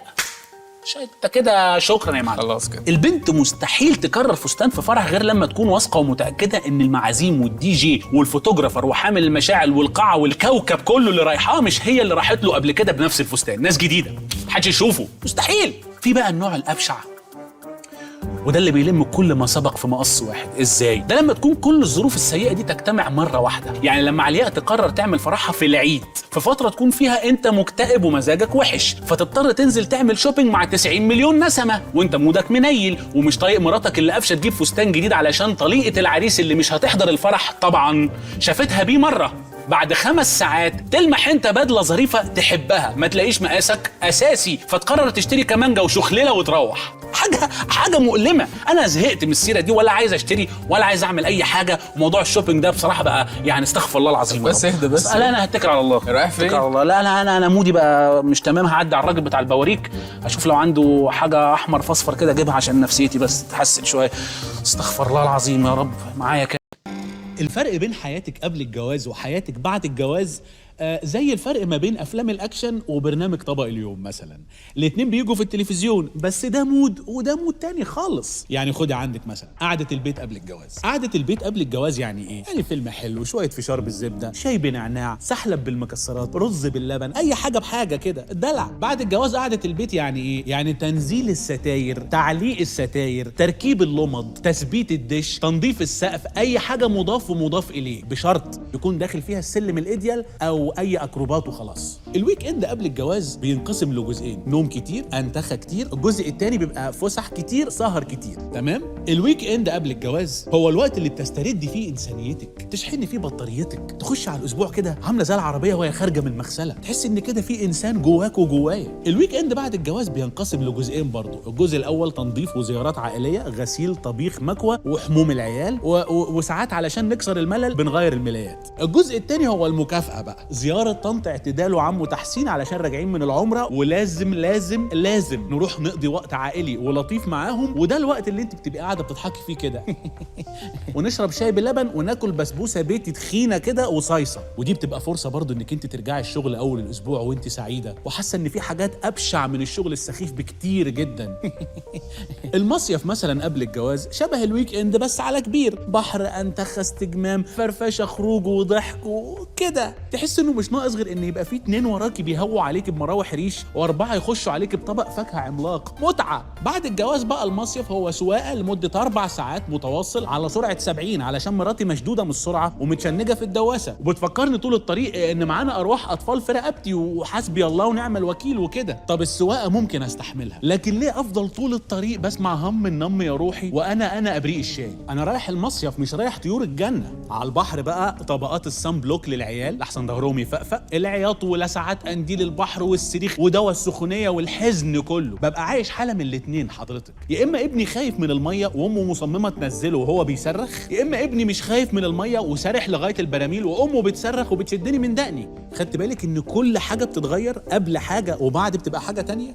كل حاجه. الفلوس مثلا. ايوه الفلوس، المرتب مثلا. قبل الجواز المرتب بيبقى بوكيت ماني، انت اصلا ساكنه ببلاش، قاعده نايمه واكله شاربه مستهلكه كهرباء غاز وميه وانترنت كله ببلاش. اول كل شهر بيجي لك مبلغ مش بطال، بونص كده، متعه، مياصه وقله ادب، بالظبط زي الحاجه الساعه بعد الاكل وانت شبعانه، نعناشه كده. المرتب بعد الجواز يا حرام بيبقى عامل زي الكلب الحيران، مش عارف يروح فين ولا فين، الايجار الجديد ولا الاقساط القديمه، الدروس الكتيره ولا الهدوم الجميله، الجاكيتات بتاعت المدرسه اللي بتضيع كل 2 وخميس، مش عارف ليه ولا ايه، لدرجه اني لو جعت وجبت كيس مولتو من الكشك بفضل الوم نفسي طول اليوم، اضطر احطه تحت بند النسريات علشان اسكت ضميري وابرر الطيش ده للجنه اللي هتيجي تعمل جرد اول الشهر. غلب. عندك ايه تاني؟ الاكل. بصي هو الاكل بعد الجواز وقبل الجواز تقريبا هو بس في فرق بسيط، ان الاكل هو بعد الجواز بيتخن فجاه، ومناطق التخن معروفه، في خريطه ثابته للدهون بعد الجواز. الكرش طبعا، وبعدين العوامه والترهل العام، عشان نخش في تفاصيل. يعني الكرش بيمر بمراحل ثابته برضه، بيبقى كرش صغنن كده، بعدين يزيد طبقه، بعدين طبقتين، كرش فوق الكرش وكرش تحت الكرش، عارفه انت المنظر ده. وبعد فتره من الجواز الطبقات دي كلها بتلحم في بعض، بيبقى كوره واحده كبيره. في الوقت ده بس تقدري تعملي عيد ميلاد لكرشك، تحتفلي بيه. عندك مثلا ايه؟ ممكن الزعل. يعني انا ممكن اقول لك على العياط مش الزعل تحديدا. احب اوجه رساله لاي حد بيعيط قبل الجواز، اتلم واسترجل وبطل عياط، بدل ما اديك سبب حقيقي تعيط عليه. هجوزك والله هجوزك. طيب الامراض الامراض قبل وبعد الجواز بتمشي من فوق لتحت تقريبا. ازاي؟ قبل الجواز تلاقي الامراض ايه؟ تساقط شعر، حب الشباب، ممكن نظر ضعيف، نلبس نظاره، حاجات بسيطه كده. بعد الجواز والحمل لو ما خدتيش المسائل ببساطه هتبقى الامراض مختلفه تماما. هنبدا نجز على اسناننا فيبقى في مشاكل في الاسنان واللثه. كام سنه كده العيال تيجي مع الهوم وورك، الصريخ يبدا، تبدا امراض التهابات الحبال الصوتيه والحلق. بعدها القولون، نازلين اهو، خشونه الركب، ده الفيل، وننزل بقى فاهمه من فوق لتحت وانت ماشيه كده. شوفي بقى كل ده كوم، والتغيير بجد اللي ما بين قبل الجواز وبعد الجواز هو الاطفال. حاجه غريبه سبحان الله. عندك انا مثلا قبل الجواز ما كانش ليا في الاطفال خالص، ولا اي تجمعات فيها عيال ولا دوشه ولا الكلام، كنت اتعصب قوي منهم، ما استحملش وجودهم خالص. بعد الجواز بقى لما بقى عندي عيال وكده بقيت بتحبهم مش كده؟ كرهتهم اكتر، وعرفت اسباب كرهي ليهم لاني لمستها بنفسي. بصي، مش هم اللي احباب الله، لا احنا اللي احبابه، احنا. شوفي بقى الناس بتقعد تشتكي من الجواز وتسب وتلعن وتتعفرط وبتاع، بس برضه ما تستغناش عنه. ولولا الجواز كنا هنبقى موجودين اصلا؟ ده لولا الحب ما كان في الدنيا ولا انسان، معروفه. وبعدين هو الحب لعبه ولا الحب لعبه؟ الحب مش لعبه، ده بيت وجواز وعيال ومسؤوليات. طب من غير الجواز كنت هتهم مين بضياع فرد شراباتي؟ تشيلي مين ذنب ضياع مستقبلك الوظيفي علشان خاطر البيت والعيال؟ المتنفسات دي هتلاقيها فين تاني؟ نكتم في روحنا بقى لحد ما نتخنق ونموت؟ وبعدين كنت هتعرفي منين طعم الحياه من غير ما تتجوزي؟ مش لازم نتجوز علشان نعرف ان الحياه كان ليها طعم قبل الجواز؟ لا لا لا لا، اوعي تعملي زي الناس الخايبه تشتكي من الحياه بعد الجواز، تقولي ده جواز ناجح وجواز فاشل، جواز حلو وجواز وحش. فيش الكلام ده، الجواز كله حلو من غير استثناء، الجواز كله حلو. ممكن الحياه اللي بعده يبقى فيها شويه مشاكل، لكن هو نفسه حلو. الجواز ايه؟ حلو؟ لا انا عايز اسمعها عدل. الجواز ايه؟ لا اقعدي استني هنا ما تمشيش، اسمع. الجواز حلو جدا جدا. حلو، ايوه حلو. رمضان اهو خلاص على الابواب، كل سنه وانت طيب. انت طيب. انا شخصيا احب شهر رمضان جدا، شهر جميل، كل حاجه فيه حلوه وليها طعم تاني. حتى الشوارع يا اخي بيبقى ليها طعم تاني ومبهج ودافي كده في رمضان. بس ده طبعا لو تجنبت ساعات الذروه اللي هي قبل الفطار. الشوارع في الوقت ده بتتحول لسباق فورمولا 1، وبعد الفطار كمان علشان القهاوي والشيش والحاجات دي، وبالليل بقى متاخر خالص عشان السحور والخيم والجو ده. بص انت ما تنزلش من بيتكم خالص في رمضان، النزول من البيت اصلا غير مستحب في نهار رمضان، ولا ليله ولا وسطه، ده يعني من باب ولا تلقوا بايديكم الى التهلكه. اشتري مني. ولو ما بتستحملش منظر الدم ما تعديش في اي شارع فيه حلواني، الناس بتموت بعضها حرفيا هناك قبل الفطار. مصر الجديده رمضان اللي فات كانت على شفا حرب اهليه بسبب الكنافه النابلسيه، بس ربنا سترها. ما تعديش من هناك، اسمع مني، تاخد لك بلحه الشام في عينك ولا حاجه. على ايه يا ابني؟ ابعد اسلم. بس خلينا اتفق معاك بقى ان في شويه حاجات تانية ما بتحصلش غير في شهر رمضان، والحقيقه ده بالنسبه لي لغز، انا مش فاهم ليه. القطايف مثلا، ممكن حد عاقل يقول لي ايه الفكره في ان نوع حلويات مفتخر وناجح النجاح الساحق ده يكون موجود 30 يوم بس في السنه؟ القطايف اللي هي جايه معاك في اي مصلحه، حادق، عسل، مكسرات، ونخبيها وهي نيه عشان ناكلها بعد الفطار. القطايف يا اخوانا تختفي طول السنه، ايه الفكره بجد؟ يعني بتسقعوها مثلا علشان خاطر تغلى وتنزلوا بيها في شهر رمضان بشروطكم؟ بتعطشوا السوق؟ ولا القطايف بتاخد وقت في النمليه عشان تخمر؟ عمليه معقده قوي يعني. ايه طيب ما تنورونا نتفاهم. الخشاف، هل الفاكهه المجففه بتحتاج 11 شهر علشان تتجفف فيهم؟ يعني لو اكلناها قبل رمضان هنلاقي المشمشيه لسه منديه من جوه مثلا، او لو بعد 3 شهور البلح هيكمكم. القراصيه لو اتقرص عليها شويه زياده هتبوظ، عشان كده سموها قراصيه. بعدين ما احنا كده بناخدها نبلها تاني، هي نسيت نفسها ولا ايه؟ لا ده احنا اللي بنبلها، بننقعها في الميه لحد ما ترجع لحالتها الاولى وتفرشح كده، تبقى ناشفه ومسكينه طول السنه. يبقى ليه تذلنا بقى؟ مش كفايه انها غاليه كمان نادره؟ ايه احجار كريمه. المشروبات الساقعه مثلا، مشروبات ساقعه كتير بتبقى على السفره. على فكره شعبان كان حر برضه جدا، ورجب كمان، وربيع اول، وجمادى الاخر، وكنت ببقى في عرض بق ميه بسكر حتى ومش لاقي. فجاه ظهرت انهار الكركديه والعناب والخروب والعرقسوس وتمر هندي والسوبيا وقمر الدين. ولا قمر الدين ده كمان، استنى، قمر الدين ده لوحده اكبر دليل على ان كل حاجه بتتحول في رمضان. طول السنه بيبقى اسمه مشمش. اسمك ايه يا حبيبي؟ مشمش يا عم. وفجاه في رمضان يشهر اسلامه ويغير اسمه لقمر الدين ويقفش. لو حد قال له مشمش يقفش. انا ما اسميش مشمش، انا اسمي قمر الدين. الله. وفي العيد يرجع مشمش تاني. لا ده تحول مش لطيف، انا ما احبش الناس دي بقى. والمكسرات، طول السنه اللوز والبندق والفستق والحاجات التافهه الغاليه بدون اي سبب واضح دي بيبقى اسمها مكسرات. شوف الاسم حتى يعني مش حاجه على بعضها. في رمضان تبقى يميش فجاه كده بيقلب، والله مش عارف يقلب فرعوني يميش. تفهمش ايه الفكره؟ زي لما واحده يبقى اسمها جمالات بس تيجي في الحفلات يبقى اسمها جيجي، وجاهه اجتماعيه كده. لا، واليميش اغلى من المكسرات مع انها هي اول ما يقرب من رمضان داخل على رمضان كده يميش ويبقى غالي ويتنك علينا. البلح اوبا دول يومين وبقى دول بيتنطر نطره لفوق في رمضان، ما شاء الله ربنا يوسع عليه. طول السنه مرمي ومحدش بيسال عنه، واسمه زغلول وعجوه وقله قيمه. فجاه في رمضان يا معلم بيعيدوا اكتشافه، المنتجين بياخدوا بالهم منه، والبلح بيبقى النجم، يرقي نفسه ويبقى نمره واحد، ويبقى اسمه بلح ليلى علوي، نانسي عجرم، ابو تريكه، وحاجه مفتخره على الاخر. عامل زي برامج المقالب كده، لو اتعرض في اي وقت في السنه يعمل 12 فيو مثلا، في رمضان يولع الدنيا. هو رمضان بيطلب معانا كده بلح ومقالب، مش عارف ليه. بقيه السنه تبص عليه ايه ده، لا مش حلو ده. في رمضان اديني في المقالب والبلح على طول. ولا المسحراتي ده، مين الراجل الغريب ده اللي عارف عنواننا واسامينا وبينادي علينا تحت البلكونه بتاعتنا ويسيح لنا كده؟ اصحى يا احمد وسيب اللابتوب وقوم خد من ماما طبق الفول وما تستهبلش وتعمل نايم. الكلام ده مش مقلق شويه؟ انت مش شايف كده؟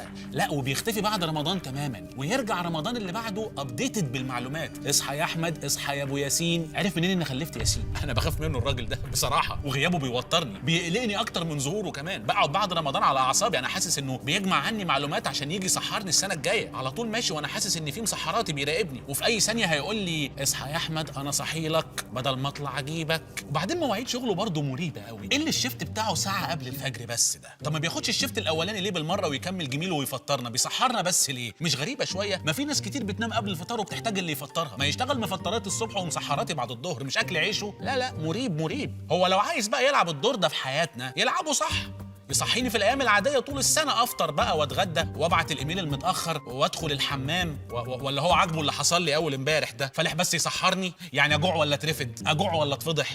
فهمني. من الحاجات اللي بتظهر في رمضان بس هو التهديد الشهير بتاع ما تخلينيش افطر عليك. انا زمان كنت فاكر ان هو بيهدد انه ياكله، يفطر عليه، يعني يحشيه مثلا، يسلقه، يفطر او يتهور في الخناقه ويعضه وياخد قطمه من وركه، حاجه كده. فهمت بعد كده المعنى المجازي بتاع ان هو شتيمه وقله ادب وكده. عموما ده تهديد رمضاني صرف. تخلينيش افطر عليك يا عم انت بقى، بتتقال كده. بص، احنا ممكن نخترع شتيمه نستخدمها في رمضان ونتفق كلنا ان دي شتيمه قبيحه وهي كلمه ما فيهاش حاجه، بس ده يبقى بينا وبين بعض. زي مثلا ايه؟ فانيلا، صينيه، ترابيزه. اللي هو والله العظيم انت شكلك كده راجل ترابيزه وانا مش عايز افطر عليك، عشان هو ترابيزه فممكن يفطر عليه يعني عادي. يا فانيلا، يا صينيه، يا نجفه، ولا بلاش نجفه دي لحسن قبيحه قوي. انا اسف اذا كان لفظ نجفه فيه اي اساءه ادب. وزي ما في حاجات بتظهر بس في شهر رمضان، في حاجات بتختفي في شهر رمضان تماما. زي ايه؟ السمك. محدش في رمضان ياكل سمك الا نادرا جدا. ايه الفكره؟ لو دورت على محل سمك فاتح بالذات في اول رمضان هتطلع روحك لحد ما تلاقي، تحس ان السمك عمل حاجه وحشه عشان يتمنع في رمضان. عملتوا ايه الله يخرب بيوتكم؟ انتوا كنتوا بتطعموا في راس شيطان مثلا ولا حاجه؟ استغفر الله العظيم يا رب. زي مثلا الكشري، كل محلات الكشري بتقفل في رمضان، ويبقى هو ده وقت التجديد والصيانه. يدهن الازاز ابيض دواير كده من بره، عارف المنظر ده؟ يركبوا سيراميك بقى ومروحه سقف، يدلع الدنيا في رمضان بما ان الشهر عطله. ليه بقى؟ هو الكشري مش مستحب في رمضان؟ من المفطرات، مكروه، من المحرمات. هي صحيح ازايز الدقه والشطه شكلها مريب شويه، بس ما اظنش ان فيها حاجه، يعني هي بتدوخ سنه بس مش، انا مش عايز افتي. بقول لك ايه؟ بما ان رمضان قرب، ما تيجي نروح نضرب كشري ونحلي بسمك ونبقى نتوب بعدها؟ يلا بينا. لا صدقت ولا ايه؟ استغفر الله العظيم. التلفزيون بقى في رمضان يا معلم غير اي وقت في السنه كلها. البروجرام كله بيتغير، شغل تاني خالص. عارف لما يبقى في حاره فيها واحد بيتجوز وتلاقي البيوت كلها مفتوحه على بعض ومهرجان وكده، عارف ده ايه علاقته ببرامج التلفزيون؟ ملوش اي علاقه. انا عشان جت على بالي فحبيت اديك مثال كده. طبعا الزنبليطه دي مش جديده على فكره، ده من زمان جدا. اول واشهر فقره تلفزيونيه في رمضان هي فوازير رمضان. طبعا المشكله في فوازير رمضان ان بدايتها كانت مع فنانه استعراضيه كبيره، فده اضطر كل الممثلين اللي عملوا فوازير بعدها ان هم يمشوا على الكتالوج ده ويعملوا استعراض كلهم، حتى لو بيعمل الفوازير ده مدحت صالح او محمد الحلو او يحيى الفخراني. احنا ذنبنا ايه؟ مفيش حد فكر وقال له طب ما نشيل الاستعراضات دي من الفوازير. لا عايز تضيعنا؟ ارقص، هلا هوبا، هلا استعراض فين؟ من ساعتها بعد الفوازير في ايه؟ ألف ليلة وليلة معروفة، شهرزاد، شهريار، مشكاح، ريمة، زوزو نبيل، الجو الظريف ده. المشكلة فين بقى؟ المشكلة ان احنا بنعمله كل سنة ومن زمان جدا، الشخصيات كلها اتحرقت سنة ورا سنة، فتلاقينا ابتكرنا شخصيات جديدة عجيبة شوية. تلاقي عروس البحور، صنهور، الأشكيف، أم منقار، تحس اننا اخدنا ألف ليلة وليلة في سكة محل أسماك حبتين، اللي هو بص بقى يا معلم، انت وزن لي كده واحدة أم منقار تكون كيلو كيلو ونص على ذوقك كده، اشوها لي رده مفتوح، والاشكيف ده تعمله لي طاجن الله يكرمك، لو في صنهور بقى بس طازه قلي لي نص كيلو راس وديل، وشوربه عروس البحور مخليه، وبعت لي الشيك بقى مع عريس البحور، والف مبروك. المسلسلات بقى يا معلم بتتصنف كالاتي، خد مني انا من الاخر. مسلسل اجتماعي ظريف خفيف بتدور احداثه حوالين رجل اعمال مزواج اسمه الحاج حاجه، لمم حواليه شويه ستات مركبين اكستنشنز طويله، حاطين ميك اب تقيل موت، لابسين لبس بيت شعبي ستان ضيق بيلمع كرانيش، نوع من انواع الاغراء المقنع، وبيتنافسوا على الحاج ده بدون اي اماره، بس اهو جو تنافسي شيق زي الدورات الرمضانيه اللي بتتعمل في الكوره كده. في المسلسل التاريخي او المسلسل الملكي انا بسميه كده، ده بيمسك اسره مالكه يطلع لها المخبي والمستخبي، ده غالبا اللي بتكتبه واحده ست مش عارف ليه، وبيبقى انتاج ضخم جدا، نجم واحد تقيل او اتنين، ومليان بقى ممثلين قادرين وضيوف شرف ووجوه صاعده وفتاه اعلانات بتشق طريقها في عالم التمثيل، لازم تلاقيها في المسلسل ده. المسلسل الملكي ده الممثلين كلهم بيتكلموا باكسنت غريبه شويه، تعرفش يعني كمشاهد تحدد لها اصلا، يعني ده تركي ما تفهم ايراني، عيب خلقي، اثر جلطه، حاجه كده لذيذه، اللي هو سلم نفسك ادهم، سلم نفسك كلب فلد ادب يوك، مش مهم. الازياء برضو والديكور وفرم الشعر متوهينك اكتر، ما تفهمش انت فين وامتى، الضفاير دي بتاعت الاسره الكام، ما تنورونا يا اخوانا انتوا مين. وفي مسلسل الصاروخ، ده ملوش اي علاقه بالفضاء على فكره، المسلسل ده هو المسلسل اللي بيعتمد بنسبه 90% على وجود صاروخ في بطوله المسلسل، ده بيبقى مسلسل ناجح من قبل ما نختبر بقيه عناصره. لا الناس بتشتري، مش مهم عناصره خالص، المهم عناصرها هي، شعرها، مكياجها، لبسها، نيو لوكها، ادائها، نبي عسل. انا في مسلسل الصاروخ ده بقنع مراتي اني بتفرج على الديكور، والله بتفرج على الديكور، بصراحه هم بيبقوا مزودينها في الديكور شويه برضه، بس طبعا الصاروخ ده لازم يعيش في محطه فضائيه، اكيد مفيش صاروخ ساكن في الحي الثامن مثلا، غلب والله غلب. بعد المسلسلات تيجي البرامج، اهم البرامج طبعا هي برامج المقالب، دي بقى اللي النجوم بيخلصوا اوردر المسلسل هوبا جري على اوردر برنامج المقالب، ياخدوا اللي فيه النصيب بقى، خطف، حرق، كهرباء، شوي، لسعه على خفيف حسب البرنامج. المشكله بس ان موضوع برامج المقالب ده بدا بمقلب فعلا، حد تايه بيسال على عنوان، حد بيغلس، ياكل اكلك، عارف الحاجات الخفيفه دي، خدك الله وانت ماشي. سنة في سنة الموضوع كبر، دخلنا في التقيل، مواقف محرجة، بعدين مواقف مقلقة، بعدين مرعبة، بعدين مواقف مميتة، طيارة بتقع، مركب بتغرق، عصابة بتخطفك، مخابرات تصفيك، طب وبعدين؟ احنا رايحين على فين؟ انا مش فاهم، يعني كل الكلام ده اتهرش خلاص، شكلنا هنبدأ نعمل كده بجد بقى، نولع لنا في كام ممثل كل سنة عشان البرنامج يسخن، هنعمل ايه؟ اكل العيش مر والجمهور لازم يندهش، هات لي يا ابني الممثلين اللي في التلاجة دول نقرقشهم في الحلقة دي، هات. معقولة؟ في طبعا البرامج الدينيه دي اللي بتعتمد على اتصالات وتساؤلات المشاهدين الجديده الفريش اللي من بره الصندوق، زي ايه؟ زي مثلا دلوقتي يا سيدنا الشيخ انا نسيت وشربت، اكمل عادي ولا ايه الوضع دلوقتي؟ كل شويه كل سنه.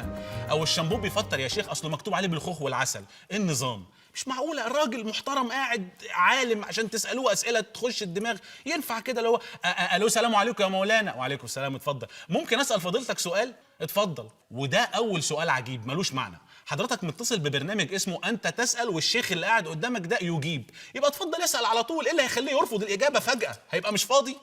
واخيرا بقى في برامج الطبخ، دي بتبقى كتير في رمضان ما شاء الله، لدرجه اننا لو لمينا الاكل اللي اتطبخ في كل استوديوهات برامج الاكل في رمضان وعملنا ترابيزه طويله من اللي بتبقى في ديكور المسلسلات التاريخي، وجبنا الصاروخ ده يسرفس على الناس، ورجل الاعمال الحاج يجيب الحلو، والجواري اللي في الف ليله وليله يخشوا بالفاكهه والمراوح وبتاع، والسمك الصنهور وابو منقار والاشكيف يطلع بقى، هنعمل مائده رحمن ضخمه جدا وكل مصر هتفطر عليها، ويبقى خلاص بقى دي مهزله يا معلم، مهزله. انت عارف انا لو جالي شغل في اي حاجه من اللي انا قلتها دي في رمضان هعملها فورا طبعا، ان ده اكل عيش بدل ما انا قاعد في البيت عمال ببل عرقسوس كده. كل سنه وانت طيب. انت طيب. كل سنه وانت طيب. ايه الزياره الحلوه دي؟ انت منور البلاتو والله، انت كويس. بص شوف انت جيت اليومين دول اللي قبل رمضان مفيش يا معلم شغل ليل نهار، ما بروحش، طالع من مسلسل على فيلم على، مطلوب جدا يا ابني والله العظيم، برب ولادي بالتليفون. الحمد لله يعني دي بتبقى ضريبة الشهرة وضريبة النجاح، بس أنا الشهرة ما غيرتنيش. مفيش، انا زي ما انا. ايه ده ايه ده ايه ده؟ ايه يا حبيبي انت هو القعده دي والكاميرات دي؟ خلاص يا شباب الموسم خلص. لا لا لا لا، ايه ده؟ يلا إيه فضيلي البلاتو معلش، ده من لا، ده فضلكم. برنامجي يا مش بيه. بكلم نفسي. لا لا لا معلش، ده برنامجي يا امن يا انتاج. لا معلش يا اخوانا، لا ما ينفعش كده. الله الله لا لا لا لا لا عيب، لا لا لا ده عيب. معلش يا باشمهندس، دقيقة واحدة هبقى معاك. معلش. لا لا لا الاسلوب ده مش كويس. لا حضرتك الاسلوب ده مش حلو. معلش لا ثانية واحدة. ايه ده ايه ده ايه ده؟ لا لا معلش، على فكرة انا ما كنتش عايز ارد عليك عشان انا فنان ومحترم، لكن انا هرجع البلاتو. يعني هرجع البلاتو. لا على فكرة حضرتك مالكش ضرب عليا تاني. يعني ايه الموسم خلص يعني؟ ها؟ ايه الموسم ده؟ هو كنتالوب؟ ماشي. للأسف دي الطريقة الوحيدة اللي كان ممكن نقنع بيها أحمد أمين إن الموسم الأول من البلاتو خلص. نشوفكم قريب مع البلاتو 2. الفيسبوك ده فتح من امتى؟ مش من 2004 تقريبا؟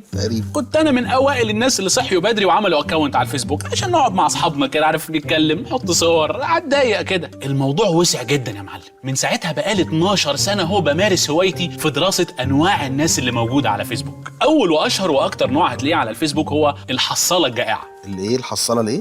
هو الحصالة الجائعة، اسمه كده. ده بقى مطارد اللايكات، مريض الإعجاب، جامع الأصدقاء. هدف حياته بيتلخص في لم أكبر كم ممكن من اللايكات بأي طريقة. مش بيعمل بيهم إيه، بس أهو يلمهم كده لايكاتي كده عزوة. النوع ده في الغالب بيكون نرجسي جدا ومغرم بنفسه ومعتز بآرائه، مستعد يبيع نفسه علشان لايك. كلب لايكات، يعمل أي حاجة، سيلفي بقى، بوز بطة، رقصة، نكتة سخيفة، أي شيء يفشي أسرار البيت، يتكلم عن حب أبوه المتزايد لمي عز الدين، عادي. مبدئيا كده ده اللي تلاقيه بيكتب بوست ويقوم عامل له هو لايك بنفسه، يعني يكتبه ويقوم في ساعتها. والمنطق البسيط بيقول ان بما انه هو اللي كاتبه اذا فهو رايه، انت اكيد عاجبك والا ما كنتش كتبته. ما كل واحد عاجباه دماغه، بس برضه يعمل لايك. بص على البوست بتاعه كده يقول لك ان شاء الله العظيم الجدع ده كلامه زي الفل، يلا ها.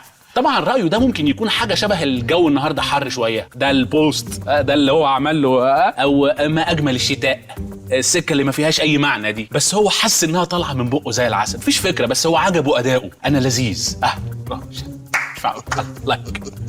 في النوع اللي بيحب يشاركنا كل تفاصيل حياته اليوميه المثيره، على اساس ان احنا هنهتم جدا باننا نشوف صوره طبق الفاصوليا اللي ضربه على الغدا اللي مكتوب عليه من ايدين ست الكل اتفضلوا معايا. هو متخيل اننا هنقعد على القهوه بالليل نتكلم على خبر الفاصوليا ده، نقعد كلنا بقى شوف يا نهار ابيض معتز حط الفاصوليا دي جننا، او هنتهبل على ميداليه المفاتيح الفضه اللي اجمد اصحاب بجد جابوها له النهارده. احنا مالنا حبيبي، كل فاصولياتك بالهنا والشفا من سكات. نتفضل ايه يعني؟ نتفضل نحملها على الجهاز مثلا؟ نتفضل نطبعها؟ في واحد بيشاركه نفس المرض تقريبا بس من سكه تانية بقى، ده الغامض. الغامض ده بيبقى عنده نفس الرغبه في لفت الانظار واثاره الاهتمام بس من منطقه الغموض الحزين. ده بيتغذى على التعاطف. ده تلاقيه كاتب بوست يقول فيه قدر الله وما شاء فعل بس، ويسيبك ما يقولش ايه اللي حصل، او ان لله وانا اليه راجعون، ما يقولش مين اللي مات. فتلاقي طبعا التعليقات كلها ايه في ايه يا محمد قلقتنا، بيبقى قاعد مصري بص على الكومنتات فرحان كده، اهتمام، الناس مهتم، الناس بتحبني. يرد ابدا، ساعه ساعتين اخر اليوم، بعدين يوم كاتب بقى بغموض برضه يقول الحمد لله على كل شيء. فين وفين لما نفهم ان رخصته اتسحبت وهو ماشي في الشارع عادي. هو بالطريقه دي اتبسط خلاص، بكره بقى يفكر في مصيبه جديده على رواق من اول النهار علشان يقرفنا بيها. ده بقى تتعامل معاه ازاي؟ رد عليه رد اغمض من غموضه. يعني لما تلاقيه كاتب مش عارف ايه يا ساتر يا رب، قول له دنيا فانيه بس، اهي ايامه بنقضيها. الجو ده بوظ له خطته. انا ما عنديش مشكله ان الناس تكتب دعاء على الفيسبوك، كل واحد حر بيفضفض يا سيدي. اللهم احفظ ولادي، يا رب اعمل لي الحاجات اللذيذه اللي انا الحلوه، يا رب بلدي وحبايبي والمجتمع والناس. انا ما اعرفش ليه بندعي على الفيسبوك، بس وماله، الدعاء جميل. لكن الظريف بقى ان في ناس بتدعي على الملأ وتدكن في نفس الوقت. يا رب عجل لي بالامر اللي انا تمنيته وانت عارفه، او يا رب الموضوع اياه.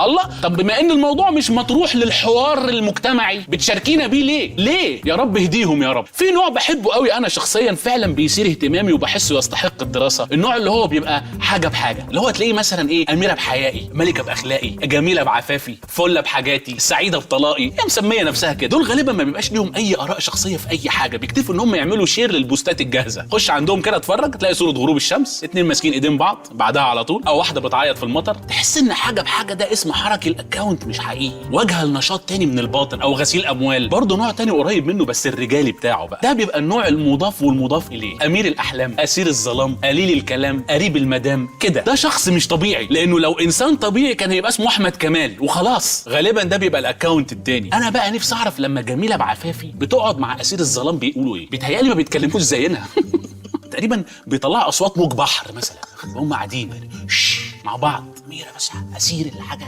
هي تديله موج بحر ويرد عليها بخرير امواج، فدي حته صوت ظلام. عارف صوت الظلام؟ جميل. وخرير العفاف. ولما يخلفوا ايه اللي يطلع من العلاقه دي؟ اميره بعفافي مثلا او يعني.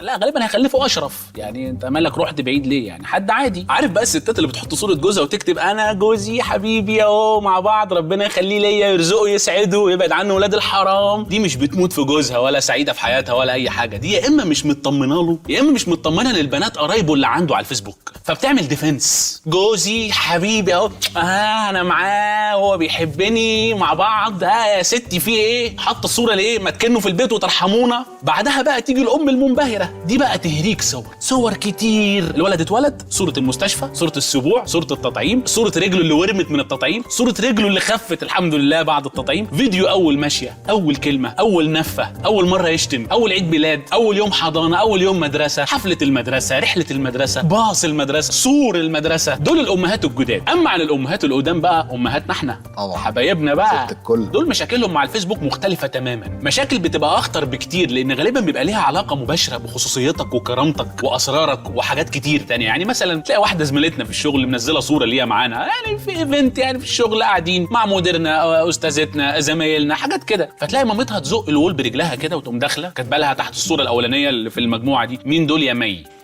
مي طبعا تتكسف ما تردش طبعا فتلاقي مامتها كاتبه على الصوره الثانيه مي بسالك مين دول على الصوره الثالثه. مي انت مش سامعاني وانا بكلمك يا بنت؟ انت خلاص من ساعه ما فردت شعرك بالكرياتين ومحدش عارف يكلمك. طبعا تاني يوم الصبح تلاقي استقاله مي على مكتب المدير. او مثلا واحد صاحبي كاتب لي حاجه، انا كاتب لي حاجه بالانجليزي كلمني، تلاقي ماما داخله له تقول له محمد اكتب بالعربي يا بابا علشان مش فاهمه انت بتقول ايه. ما هو بيكلمني انا يا ماما، مش حضرتك خالص على فكره. انت سايبه اكونتك لوحده وتعبه نفسك وجايه لحد عندنا ليه ماما؟ انت ركبك وجعاكي. ده غير طبعا انها ممكن تلاقيها كاتبه رساله مكان الستاتس عادي طبعا. عارف الحركه دي؟ طبعا. داخله هي تبعت لي حاجه في الانبوكس تلاقيها حطتها في الشارع كده فاهم، على جامع الدول تلاقيها كاتبه كده انا عندي خالتك وفاء في فيصل سخن الباميه وكل بوست عادي، والناس بتهيص وتشير. في نوع مهم جدا على الفيسبوك وكلنا عارفينه وبنعاني منه بس ساكتين له يعني الاعتبارات زي تقدر تقول العشره، العيش والملح. يعني ده اللي هو المثقف المحلل العميق، ده اللي لقى نفسه في السوشيال ميديا، حس بكينونته، مش كيانه برضه، مش كيانه ولا شخصيته. الكينونه دي بتبقى حته جوه الكيان هو عارفها. بدا يطلعوا بقى بلا ازرق علينا احنا، تنظير وفتي وتهديد وشتايم والدلع كله. ده بقى اللي هارش الليله، احنا غلابه فبالنسبه له هو شايفنا كده هو اللي فاهم الزتونه، اللي بيفهمنا الدنيا فيها ايه. هو اخر حاجه قراها كانت روايه من روايات عبير للجيب وما كملهاش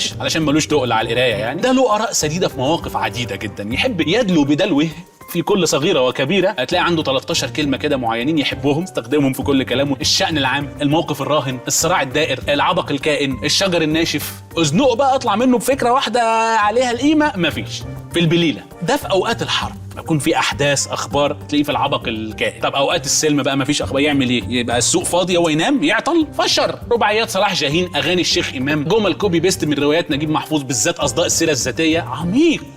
عميق. وعندنا طبعا سفير مصر الافتراضي، سفير مصر في اليابان بس افتراضي، اللي عمال يحط صور اي حاجه من بره ويكتب شوف الناس اي حاجه بقى، شويه نعناع اخضر في النرويج مثلا يقول لك يا شوف الخضار، مش لكن احنا معلش يلا ما هو قاعد في شبرا عادي ماله. في طبعا صاحب الاسئله الوجوديه، قالت لي كاتب رايحه بينا على فين يا مصر، اخرتها ايه يا جدعان مثلا، او الضحك ايه. شوف الفلسفه، هي دي بجد احلى سنين عمرنا. كتبها كده، هو الحب لعبه؟ تاني يوم الصبح يكتب لك ولا الحب لعبه؟ لا يكونش. انا اصلا كنت بايت بره فحد لقى حاجه. ده اللي بيكتب عنده في بياناته استاديت ات مدرسه الحياه. عارف استاديت ات مدرسه الحياه. شوف اتعلم فين، مجرم. تحذير عام بقى بدون اي دخول في تفاصيل، اي وقت يجي لك اضافه من واحده اسمها الحلوه بزياده او صرصوره الاموره او اموله العسوله او اي حاجه شبه كده، اهرب. واكد لك ان الحقيقه بتبقى عكس كده تماما. امال تفتكر الحلوه بزياده دي حاطه صوره سميه الخشاب ليه؟ خايفه من الحسد؟ اهرب يا ابني، الفت بجلدك، ده كلام فارغ. لا صحيح، احنا نعرفك يا ابني بقالي يومين مثلا اهو ومش عندي على الفيسبوك. لا انا بعت لك النهارده الصبح. فين ده يا معلم؟ اول حاجه عندك هتلاقيها غالبا. لا اول حاجه عندي ده اسم غريب جدا، صعب يبقى انت. اسمه وحش البلاتو. انا وحش البلاتو. ده اسمي. انت وحش البلاتو؟ ده الاكونت. صورة البروفايل ابو حفيظه. ما انا حاطط اهو عشان هو واكل شو انا لسه. انا صورتي كده. طيب اجنور. مش قرف. لا تمام يا معلم، خلاص يعني. تسلم ايدك. يعني كام يوم كده تظهر عندك ان شاء الله. ربنا يكرمك حبيبي، نورت. اهلا وسهلا بيك يا ست الكل في حلقه جديده من برنامج اكل ومرعى وسر الصنعه. احنا جايبين لكم طريقه جديده جدا في الطبيخ، هي طريقه الطبخ بالامثال الشعبيه. النهارده هنتعلم مع بعض اكله جديده جدا وهي خروف مشوي بالقرع العسلي. خروف مشوي بالقرع العسلي، ومش هكرر تاني. الاكله دي انا استخرجتها من قلب تراثها. نكتب المقادير مع بعض. هنجيب بصله طازه زي ما احنا شايفين كده اهو. دي هجيب فول، معانا فول. وخدوا بالكم ان الفول دلوقتي في السوق بقى فيه فول مغشوش. نعمل ايه عشان نعرف ان الفوله مش مغشوشه؟ تديها لواحد ما تتبلش في بقه فوله. لو اتبلت في بقه فوله او لقيتيها فوله واتقسمت نصين بترجعيها للكيال، لان كل فوله وليها كيال، احنا عارفين ده طبعا. شوف الموضوع سهل خالص. هنجيب معانا ايه كمان؟ هنجيب فريك زي ما احنا شايفين كده بالكميه دي او اقل، ما بتفرقش قوي يعني، هو فريك في الاخر. وهنجيب دقيق وهنجيب زيت. طبعا مبدئيا بما اننا واقفين كده نحط زيتنا في دقيقنا زي ما احنا شايفين بالشكل ده، عشان يبقى زيتنا في دقيقنا من اولها كده على طول كده. ومعايا طبعا في المقادير كمان حاجه ظريفه جدا انتوا اللي هتعرفوها. معايا في المقادير ايه؟ زي ما احنا شايفين ده، مش عارفينه؟ اهو ده عدس. ليه؟ لان اللي ما يعرفش يقول عدس. شوف سهله خالص يا جماعه، ده عدس فعلا. انا ما عرفتش وقلت عدس، طلع عدس في الاخر. وبالمناسبه يا جماعه بالنسبه للمقادير، انا حاولت اجيب ملوخيه مخرطه ما عرفتش، وبستغل البرنامج النهارده وبقولها على الهوا: مسيرك يا ملوخيه هتيجي تحت المخرطه. معانا القرعه طبعا، دي المكون الاساسي بتاعنا، دي العروسه بتاعتنا اهو. زي ما احنا شايفين كده القرعه متفرغه. وعلى فكره يا جماعه انا عايز اعتذر لكم، انا كنت هجيب معايا اكتر من قرعه، لكن الحقيقه دي اللي لقيتها فاضيه. القرعتين التانيين كانوا مشغولين، في واحده كانت بتتباهى بشعر بنت اختها، وفي واحد كانت بتاخد اللي خدته من الشعور، ودخلت في قصص ملهاش اي معنى. يعني خلعت من الموضوع، جبت دي لطيفه جدا ما عندهاش اي مشاغل، ودي معانا النهارده. معلومه مهمه يا ست الكل لازم ناخد بالنا منها، ان لازم نجيب القرع منين؟ من بره، لان القرع بيمد لبره. هنأمن المخارج والمداخل، لان القرع بص هوب شوف بص لسه بنتكلم اهو بيمد لبره اهو، واحنا بنتكلم اهو، مفهوم فظيع اهو. الله شوف بص ازاي. طب هو ابن لذينه وحالته حساسه جدا وخاصه جدا، بس هو معانا النهارده في الحلقه فياخد معاملته وياخد واجبه ومفيش اي مشاكل خالص. هنجيب البصله. وقبل ما نتكلم على البصله يا جماعه ست الكل، خدي بالك طريقه الطبخ بالامثال في حاجه مهمه جدا: البصله ما بتتقشرش. ليه؟ شوف الناس الكبار فاهميني، لان احنا ما بنخشش ما بين البصله وقشرتها خالص، بنحط البصله زي ما هي. ايوه. دلوقتي بقى نقدر ايه بعد ما نحط بقيه المقادير بتاعتنا كلها جوه القرعه؟ هنقدر يا جماعه ان احنا ايه نقفل القرعه. وطبعا قفله القرعه دي شغلانه كبيره زي ما احنا عاملين كده. بسم الله يا جماعه انتوا مش متخيلين الريحه عندي عامله ازاي، مش متخيلين الريحه عندي عامله ازاي، حاجه يعني الله. عشان كده قفلت لان الريحه قلبت الدنيا. طيب احنا دلوقتي يا جماعه قفلنا على القرعه، وهنحط القرعه في الفرن على نار حاميه. لو الفرن عندك ناره هاديه ممكن نزود له شويه حلاوه. ليه؟ لان مفيش حلاوه من غير نار. تمام؟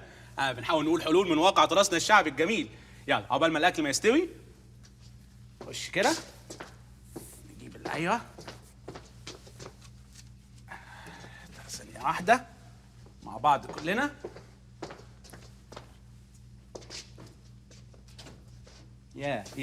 يا معقوله ايه الجمال ده؟ شكلها اصلا يا خبر ابيض يا خبر ابيض.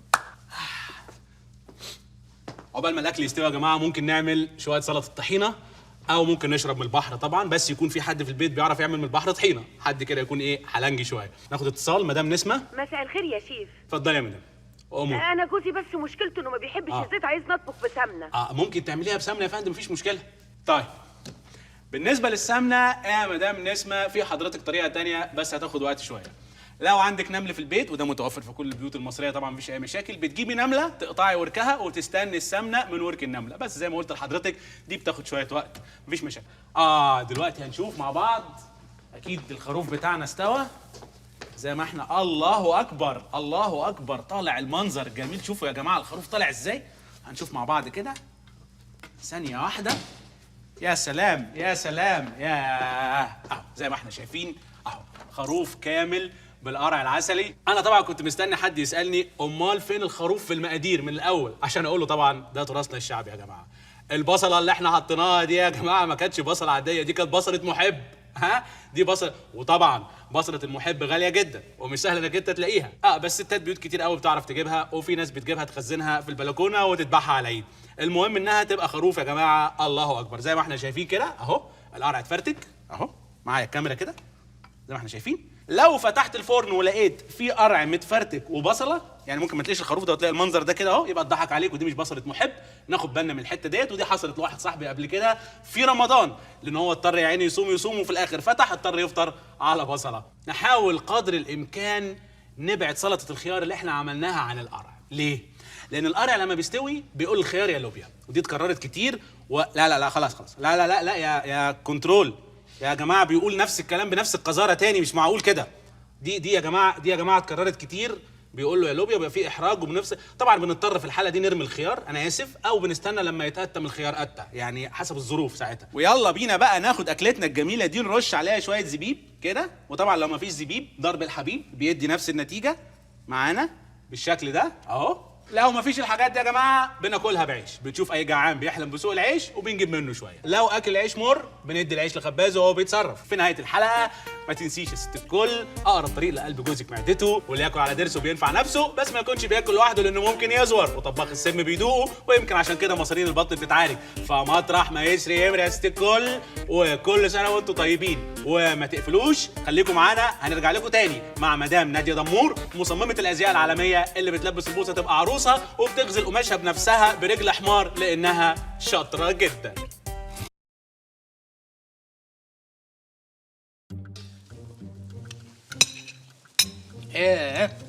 ربنا يجعلها سفره دايما يعوض يا اخويا. تسلم ايديك وتسلم ايدك يا اختي. نورنا والله يا اشرف. امسك يا اشرف.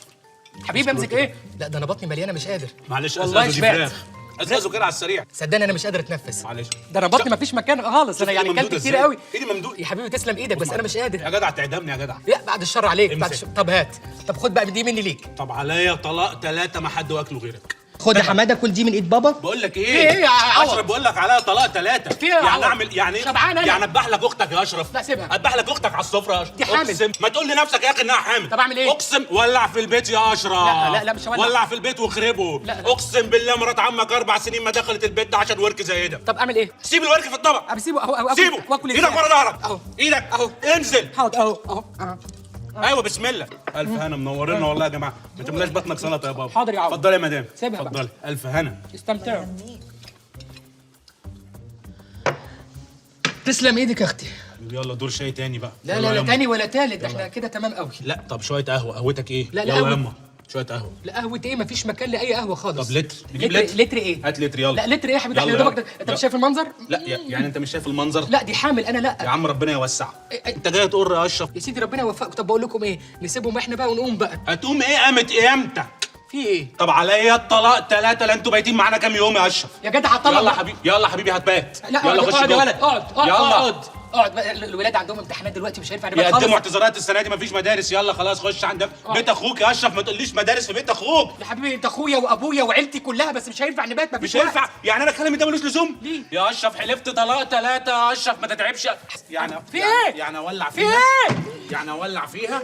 اهدى. اولع فيها. لا اهدى اهدى. انت جاي استهدى تولع بالله. يعني انت جاي لا تولع مش في البيت هولع، يا اشرف. مش هولع في حاجه. جاي تولع في البيت مش من هولع. اساسه. اقفل الشركه. ابن خالتي ما حطيتش ايدي في ايده 9 سنين يا اشرف عشان كوبايه شاي زي دي. شربت كوبايه الشاي اهدى. يعني اصل حاجه بالعقل. بص احنا هنمشي دلوقتي وهنجي لك وقت تاني نكون محضرين نفسنا ونقعد معاك اسبوع. صح يا ولاد؟ مش مجهز نفسك ايه؟ هنبات ازاي بقى؟ يا عشان البيجامات يعني؟ مثلا. طب ماشي. في ايه؟ نهارك سيب اسود. الجيركن. سيب الجيركن. ثانية واحدة. يا حاج شعبان بص سيب اللي في ايدك وتجيب المازورة والمقصات وتجيب حاجتك كلها. ها؟ تيجي تاخد شوية مقاسات الضيوف كده نعمل شوية بيجامات النهارده. وهات لي توب كاستور وتوب دبلان. توب ايه؟ توب هات 3. 9. كتر. هات حاجة. الحاجة بيجامة ولا جلابية؟ جلابيه. طب هات لها حاجة ساقعة.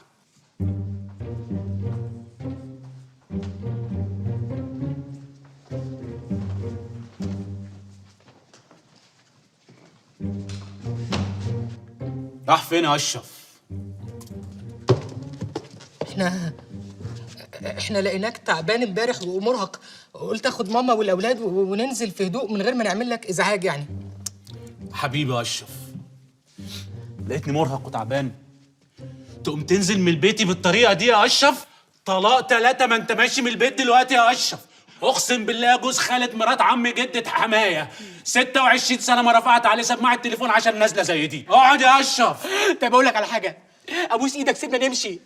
ماما سامحيني يا ماما، خلي ماما عندك 3 4 ايام وانا هاجي اخدها، هاجي اخدك يا ماما، اخدك يا امي. انت بتستخدمني يا اشرف؟ ليه؟ تقول لي بيت اخوك يا اخي، بيت اخوك تقول لي ماما ليه؟ ليه يا اشرف؟ اموت على سريري. لا تموت ايه؟ مين جاب سيره الموت؟ اموت على سريري. ما تجيبش سيره الموت يا اشرف، ده انا بموت فيك يا اشرف. ما تموتش اكتر من كده. طب اسمع، انا سيبك شويه تصفي تجارتك. هشفت جارتي. حلو. وتخلي شقتك هقطع شقتي وترميها في الشوارع وتفضي نفسك خالص وتيجي تقعد معايا بقى يوم من اوله يا اشرف بقى، بدل ما انت ماشي في رصاص الليالي كده. رصاص الليالي ايه؟ الفجر طلع يا خبر ابيض، الفجر طلع؟ يبقى نتعشى. طب نفطر سوا. طب بيض عيون، بيض عيون بقول لك يا اشرف، ما تضايقش خالي يا اشرف. طب شويه فول بالسمنه. افجر البيت، افجر البيت يا اشرف، ما تضايقش خالي يا اشرف. اشرف ما تضايقش خالي، هفجر لك في الشقه. اقسم بالله اخويا الصغير 3 اشهر في المستشفى عشان خاطر تاكسي زي ده يا اشرف. لا حول ولا قوه الا بالله.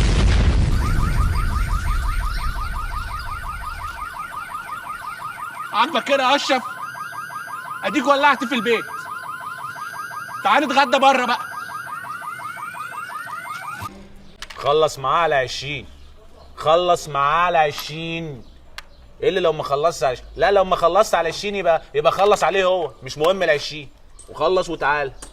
يلا في امان الله. سلام. فانوس رمضان بابا، فانوس رمضان بابا، فانوس رمضان بابا. يا حبيبي ده لا فانوس ولا رمضان بابا. لا ده مصري، مصري خب فانوس. انا مصري، انا اسمي حماده. حماده. بص يا حماده، يعني شكلك ما تعرفش اي حاجه لا عن مصر ولا عن المصريين. انت يا ابني عايز لك ولا 7000 سنه عشان تفهم يعني ايه مصري. بس انت ابن حلال، انت جيت لعمو اللي معاه الكتالوج وهقوله لك بالطريقه.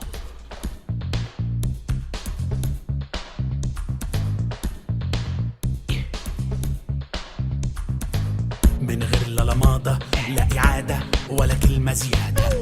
اقفش في العادة كالعادة هتعيش في سعادة. كل حاجة ليها عادة معتادة، انتبهوا يا سادة. في مغاد في ولادة في جنازة قهوة تكون سادة. ادي عوايدنا وادي دقالتنا كتالوج أجدادي بسحر وخدنا وتملي في ايدنا وكمان لولادي. ادي عوايدنا وادي دقالتنا كتالوج أجدادي بسحر وخدنا وتملي في ايدنا من تاني اعدادي. قاعد في نظافه وقرافه، رمضان في منافه، فرحك في نقطه، معمل مرشوش بكثافه. على بابك حلوه عين زرقاء وتكون متشافه، عينه ليكي ورده شوكولاته او كيلو جوافه. خليك اصلي خليك مصري، ملناش في الصيني.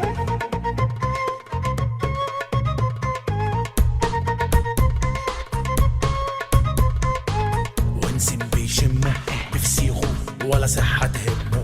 وعاشورة مش موسم دي بليلة حتى اسأل عنه. عيب اسم مراته يندهبه يطلع من فمه. لو قلت اسم امه يتنرفز وكأني بذمه. ادي عوايدنا وادي دقالتنا كتالوج اجدادي بسحر واخدنا وتملي في ايدنا وكمان لولادي. ادي عوايدنا وادي دقالتنا كتالوج اجدادي بسحر واخدنا وتملي في ايدنا من تاني اعدادي. في اسبوع البيبي حلقاتك كده برجالاتك و7 لفات عالواد هتخطي مراتك وتدق الهون بجنون وتشيله حماتك. اسمع كلام امك يا عين امك وبلاش عماتك. خليك اصلي خليك مصري، ملناش في الصيني. لا لا لا لا لا، انت بتقرص في الزهر يا معلم. انت بتقرص في الظهر يا معلم؟ انت قلت كده؟ ده كويس اني قريت الترجمه. لا لا انا غلطان اني علمتك. لا ده مش صيني، ده مش صيني. وده اقول لك بص اللون البنفسجي مش لايق على دقني، يا نشيلها يا ندهنها ليلا. عندك ليلا؟ ربنا يخلي. امين. صباح الفل. اهلا، ازيك يا رامي؟ يا ابني انت بقالك فتره مش عاجبني على فكره.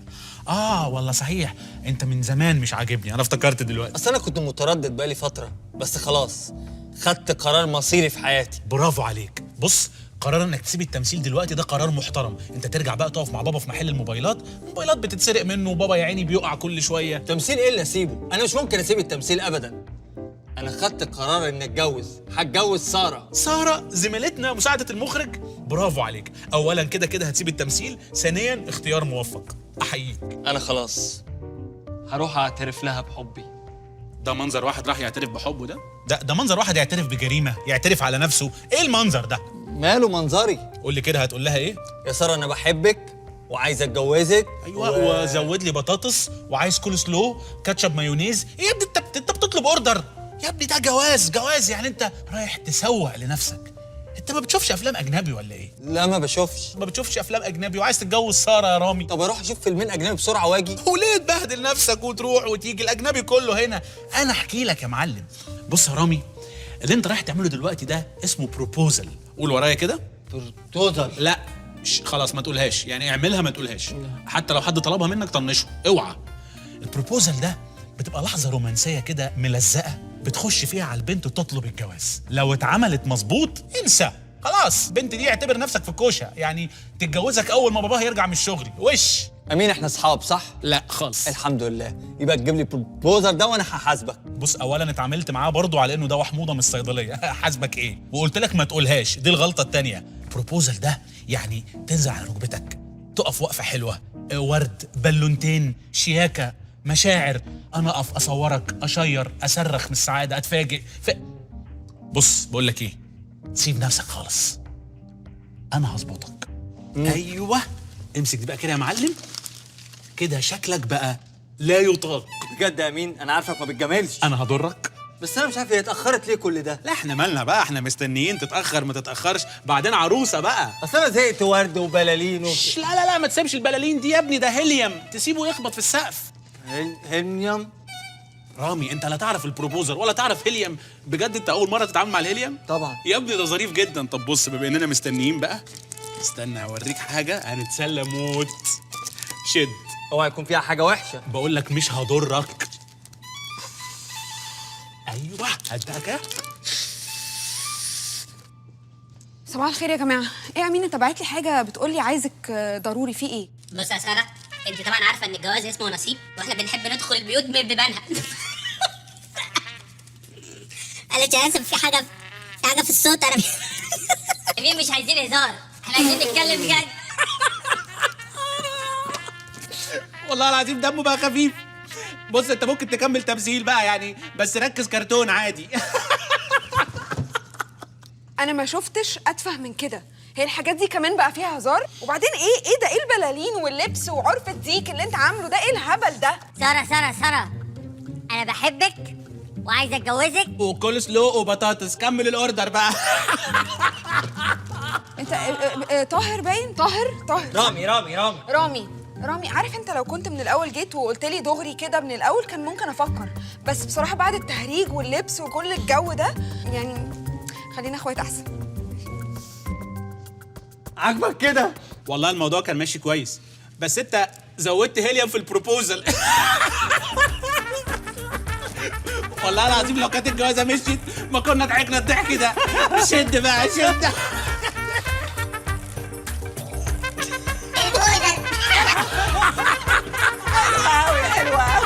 شوف من اولها كده واحنا لسه في مرحله قبل الجواز وعلى البر، لازم تبقى عارف كويس انت عايز انهي نوع من انواع الجواز. هي النهايه واحده للاسف، جواز، بس الانواع مختلفه. انواع الجواز كتير جدا ملهمش اي علاقه ببعض، كل نوع له ظروفه، موده، استعداده، الجو النفسي، الابلكيشن اللي لازم تسحبها قبل التقديم. ايوه يا ابني، عندك مثلا الجواز التقليدي، ده اشهر انواع الجواز. ده بيبقى غالبا جواز اجباري زي التجنيد كده، اللي هو بيتم عاده بعد انهاء الدراسه او وصول لسن معين لازم تسلم نفسك.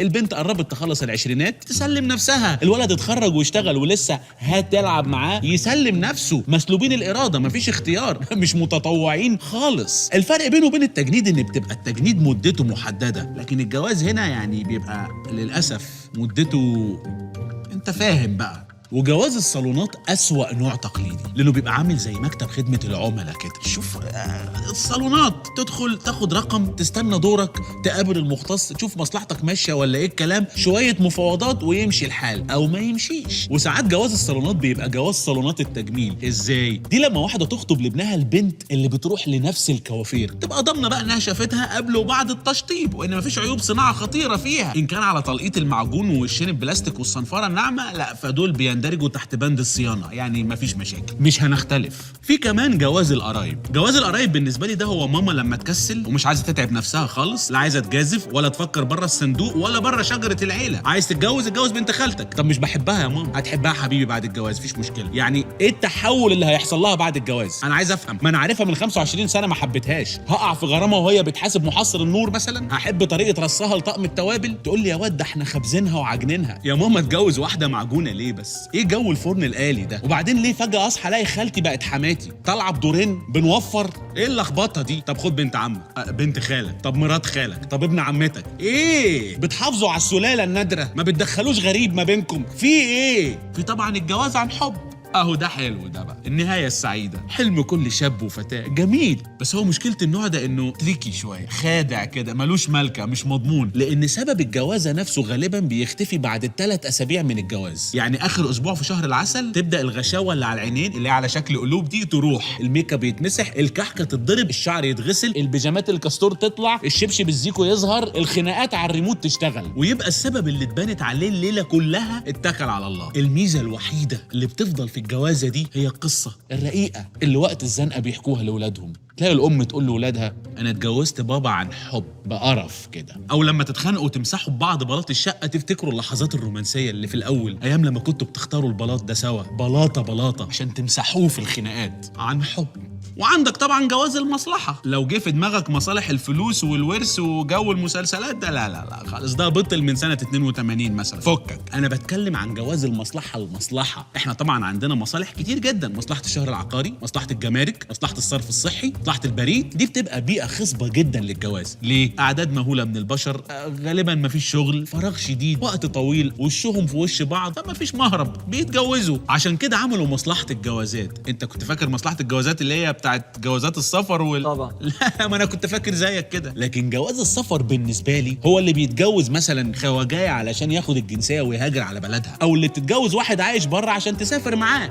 ده حول زي اللي بيروح السينما عشان ياكل فشار بس، او بيتفرج على فيلم وثائقي عشان يسمع المزيكا. ده مش مظبوط. وفي بقى الجوازات السريعه، دي بتبقى غالبا فيها مشكله، مصيبه بتتلحق، جمعيه بتتلم، اعاره هتطير، الجو ده. الجوازه دي عامله زي الاير باك بالظبط اللي بتطلع في الحوادث كده، بتقلل الصدمه بس بتعورك في وشك، ايه لازمتها؟ دي عكس بقى الجوازات الجملي اللي هي على نار هاديه، اللي هي البنت والولد بيبقوا متصاحبين 3 سنين ثانوي ويقروا فاتحه 4 سنين جامعه ويتخطبوا رسمي بعد التخرج 8 سنين كمان، يزهقوا من الوضع ده فيكتبوا الكتاب. 2 و4 شهور فجاه يقرروا يتمردوا على التقاليد، ياخدوا شقه ايجار جديد ويجيبوا اوضه نوم من المناصره ويتجوزوا. خلاص الله، ما كان من الاول. ده انتوا دفعتكم اللواءات يا ظلمه. كان ايه طموحكم معلش؟ يعني دوبلكس في جزر المالديف مثلا على ناصيتين، اتفاجئتم؟ ما كان من الاول. لكن عموما في كل الاحوال اتجوز. لو جوازتك حلوه هتبقى سعيد، لو جوازتك وحشه هتستفيد برضه، هتبقى مفكر، محلل، فيلسوف، عميق، ممثل، احتمال تعمل حاجات كوميدي سخيفه، زي واحد صاحبي يعني بيعمل حاجات شبه كده. بس انت نسيت تتكلم عن الجوازه التانية. اخرس، جوازه تانية؟ انت اتجننت؟ اي حاجه اكلمك فيها تقولها على الملأ كده؟ ده بيتهيألي ان في جوازه تانية. ايوه، الجوازه التانية دي مش نوع اصلا. اسمي سراج الحكيم، 26 سنة. اهلا يا استاذ سراج، خير؟ انا عندي مشاكل مع البنات. ومين فينا ما عندوش؟ انت عارف الرجاله اللي زينا اللي على قدر من الوسامه والرقي بيبقى عندهم ملاحقات ومطاردات من الجنس الناعم، ده عادي. لا انا الحقيقه كل ما اتعرف على بنت واعجب بيها واحاول اقرب. فهمت. بتقول لك اتقدم لي وجواز وحاجات زي كده. بص، البنات بتوع اليومين دول ما بيضيعوش وقت، عمليين جدا ومستعجلين، خاصه ان هم قدام شاب زيك او زيي، فدي بتبقى فرص لا تعوض. يا دكتور انا كل بنت بتعرف عليها بتقول لي جمله واحده بس، بتقول لي خلينا اخوات احسن. ايه؟ خلينا اخوات احسن. خلينا اخوات احسن. الجمله دي تحديدا؟ ايوه. ولو ما عندهاش اخوات بتقول لك انا لو كان ليا اخ ما كنتش هحبه قدك يا وحيد. وحيد يا سراج، قصدي انت. كمل، انت ايه مالك اتوترت كده ليه؟ هكمل. اتفضل. يعني مثلا انا كان ليا تجربه مع بنت زميلتي في الشغل، وكنت خلاص فاكر ان بدأت تاكل دماغك بالكلام عن كريم زميلكم. لا اسمه ادهم. لا كريم، اسمه كريم. تنتهز اي فرصه عشان تقول لك كريم راح، كريم عمل، كريم شكله. وده اسمه التهاب كريمي عاطفي. ده بيبقى مرض في بدايته، بيبقى في ظهور فظيع لكريم في اجزاء كتيره من حياتك، وده بيعمل التهاب في الدماغ لانك من كتر النرفزه بتضطر تهرش في دماغك بشكل مش عادي. اتفضل كمل. عارف يا دكتور اكتر حاجه مؤلمه ايه؟ ان البنت اللي انت بتحبها وبتعتبرك زي اخوها بتكلمك عن شخص تاني هي بتحبه وهو مش حاسس بيها، صح؟ ايوه بالظبط. ما ان شاء الله عنه ما حس. مش فاهم انا. ما يولعه مثلا. احنا مالنا؟ بتقعد تطلب منك افكار عشان خاطر تلفت نظره، بتعتبرك زي اختها مش اخوها. ليه؟ الجزمه. هم بيبقوا خايفين من العلاقه. ايوه خايفين فبيهربوا ويحطوك في الفريند زون، في الضلمه. العيب مش فيهم. العيب مش فيهم، ده في حبايبهم. اما الحب يا روحي عليه. يا روحي. اقول لك انا بقى تعمل ايه؟ اي واحده في حياتك ما تديهاش فرصه تقول لك ان انت زي اخويا. لو واحده ماشيه في الشارع بتسالك على عنوان تقول لها خلينا اخوات احسن. لو واحده اتصلت بيك علشان تبيع لك كروت خصومات تقول لها ايه؟ خلينا اخوات احسن. لو واحده في الشغل زميلتك الصبح بدري بتكلمك بتقول لك صباح الخير تقول لها ايه؟ صباح النور. لا، صباح الخير خلينا اخوات احسن. قول لها خلي كريم ينفعك. لا كان اسمه ادهم. كريم ما تخنقنيش. كريم مفيش اي مشكله خالص. كريم انا فاهم ان ده احتمال يكون اسمه العلمي كريم، بس انا عندي مشكله دلوقتي. انا كده مش هعرف احب ولا هتجوز.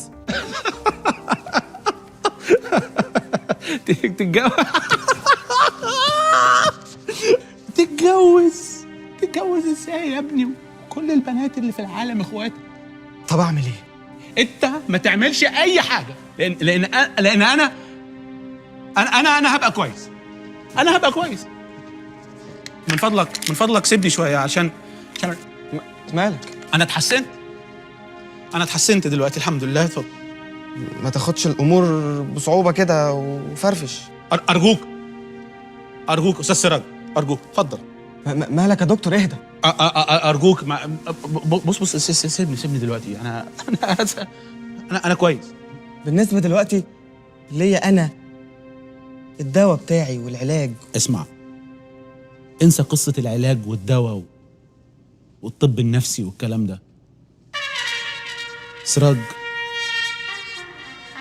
خلينا اخوات احسن. الجواز بقى يعني الرومانسيه، يعني التعاطيف والاغاني العاطفيه. طبعا تلاقي كل اتنين مخطوبين او اي اتنين بيحبوا بعض عندهم الاغنيه بتاعتهم. يقول لك ايه دي الاغنيه بتاعتنا، حاجات كده. مش مشكلتي ان هم خدوا الاغنيه بالدراع كده وكتبوا عليها اسمهم وبقت بتاعتهم. انا مشكلتي ان ساعات تلاقي الاغنيه بتاعتهم دي اغنيه غريبه جدا. يعني مثلا هتمرد على الوضع الحالي، الله اغنيتنا، او مثلا انكسر جوانا شيء مثلا. تفهمي من كده ايه بقى؟ ان الكلام مش مهم قوي عندهم، المهم المود.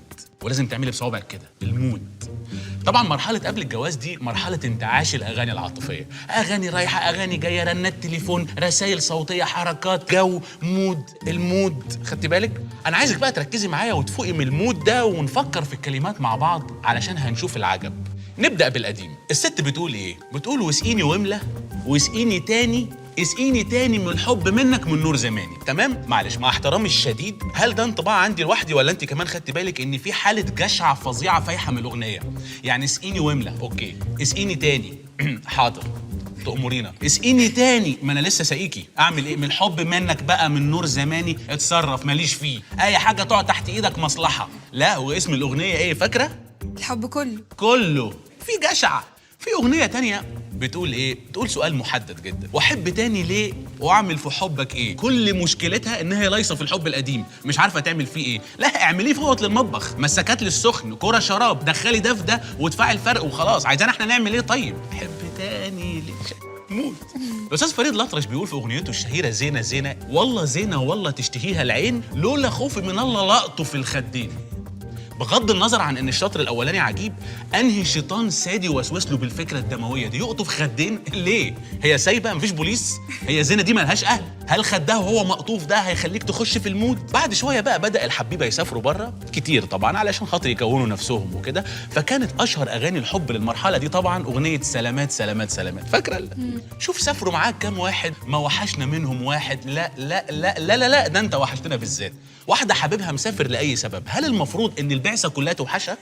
يعني انا مش فاهم، هل هتفتقد الفوج بحاله؟ هتوحشها كل العماله المصريه في الخارج، كل المغتربين؟ ما هو طبيعي ان كل واحد يوحشه اللي يخصه، هي بتحمله جمايل ليه طيب؟ قال ما وحشنا منهم واحد، قال لو انت تعرفيهم حضرتك؟ بعدين ابتدى بقى يظهر الجيل المستعجل، يقول لك في الاغاني ايه؟ ضحكت يعني قلبها مال وخلاص الفرق ما بيننا شال. تخيلي قال كده، متاكد انها ضحكت بس؟ يعني كل ده عشان ضحكت ولا عملت ايه بالظبط؟ معلش قول لي انا زي اخوك. وكبرت معاه بقى، قال لك ضحكت يعني حاسه هواك وموافقه تعيش العمر معاك. امال لو كانت غمزت كنت عملت ايه؟ كانت عملت لك توكيل رسمي بحق التصرف في ممتلكاتها؟ كانت هتتبرع باعضائها علشانك؟ كل ده عشان ضحكت؟ شفت كميه اللخبطه اللي حصلت لنا من الاغاني العاطفيه؟ بس برضه بتعمل مود حلو، حلو قوي. ده كفايه الرموش بس في اغانينا العاطفيه، الرموش دي بتعمل مود عالي قوي في الاغاني على فكره. انا عايز افهم ايه موضوع الرموش ده بقى؟ ايه المكانه الاسطوريه والاستثنائيه اللي بتحتلها الرموش في الاغنيه المصريه؟ ايه دي؟ رموش يا جماعه، ده شعر، شويه شعر طلع نزل طول قصر خف تقل، هو شعر في ليه نحمله اكتر من طاقته؟ ليه؟ لما يقول لك مثلا رمش عينه اللي جرحني، رمش عينه، رمش عينه اللي دبحني، رمش عينه، ايه هو قرن غزال جرحني ودبحني؟ ولا دي بقول لك سمع في القلب حاجه قال ده رمش عين، صاحبه رماه وناسي بقاله جمعتين، رمش عين في القلب؟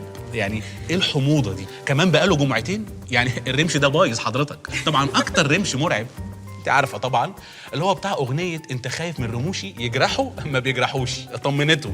ايه اللي ممكن يخوف راجل محترم بالغ بشنب كده من رموش؟ المفروض تقول له انت خايف من رموشي، لا عادي ما بيعضوش مثلا، الا لو حاولت تهاجمهم علشان انا ما اضمنهمش. اما عن طريقه الاصابه بالرمش فالمؤرخين قالوا انها بتكون دايما عن طريق الرمي، رمى رمشه خد روحي وراح. شفت الحركه دي؟ انا شايف ان الرموش اتفه من كده بكتير يا اخوانا، مش لازم عشان نبقى رومانسيين نتهبل خالص. قال انت خايف من رموشي قال. وايه حكايه العوازل اللي مالين اغانينا العاطفيه دول؟ كم مين العوازل؟ جم منين؟ ايه خصائص كائنات العوازل على وجه التحديد؟ يعني ايه بقى المخلوقات المتفرغه للتربص بالناس والوقفه على السقطه واللقطه؟ الناس اللي بتغني كلها خايفه من العوازل، شيء غريب جدا. ايه تعريف العزول بالظبط؟ جت منين التسميه المريبه دي؟ شفتي عزول قبل كده بعينيك؟ طلع لك عزول قبل كده؟ طب انت مؤمنه بوجود العوازل ما بيننا؟ في اسئله كتير انا في موضوع العوازل ده مش داخل دماغي. قال لك كدنا العوازل يا لمونه، لمونه ايه برضو؟ عوازل ورموش بتترمي ومناديل ومواويل وخدود بتتقطف قبل الجواز، كل ده في المشاعر والرومانسيه. امال بعد الجواز هنغني ايه؟ هنغني انا عايز اعيش في كوكب تاني؟ كلام فارغ وتهريج. بالمناسبه انا ومراتي كان لينا اغنيه مفضله مع بعض، اغنيتنا كانت اللي بنى مصر كان في الاصل حلواني، عشان احنا بنحب البسبوسه بالقشطه واللانشون، فكنا بنعيش معاها مود لذيذ قوي. يا سلام.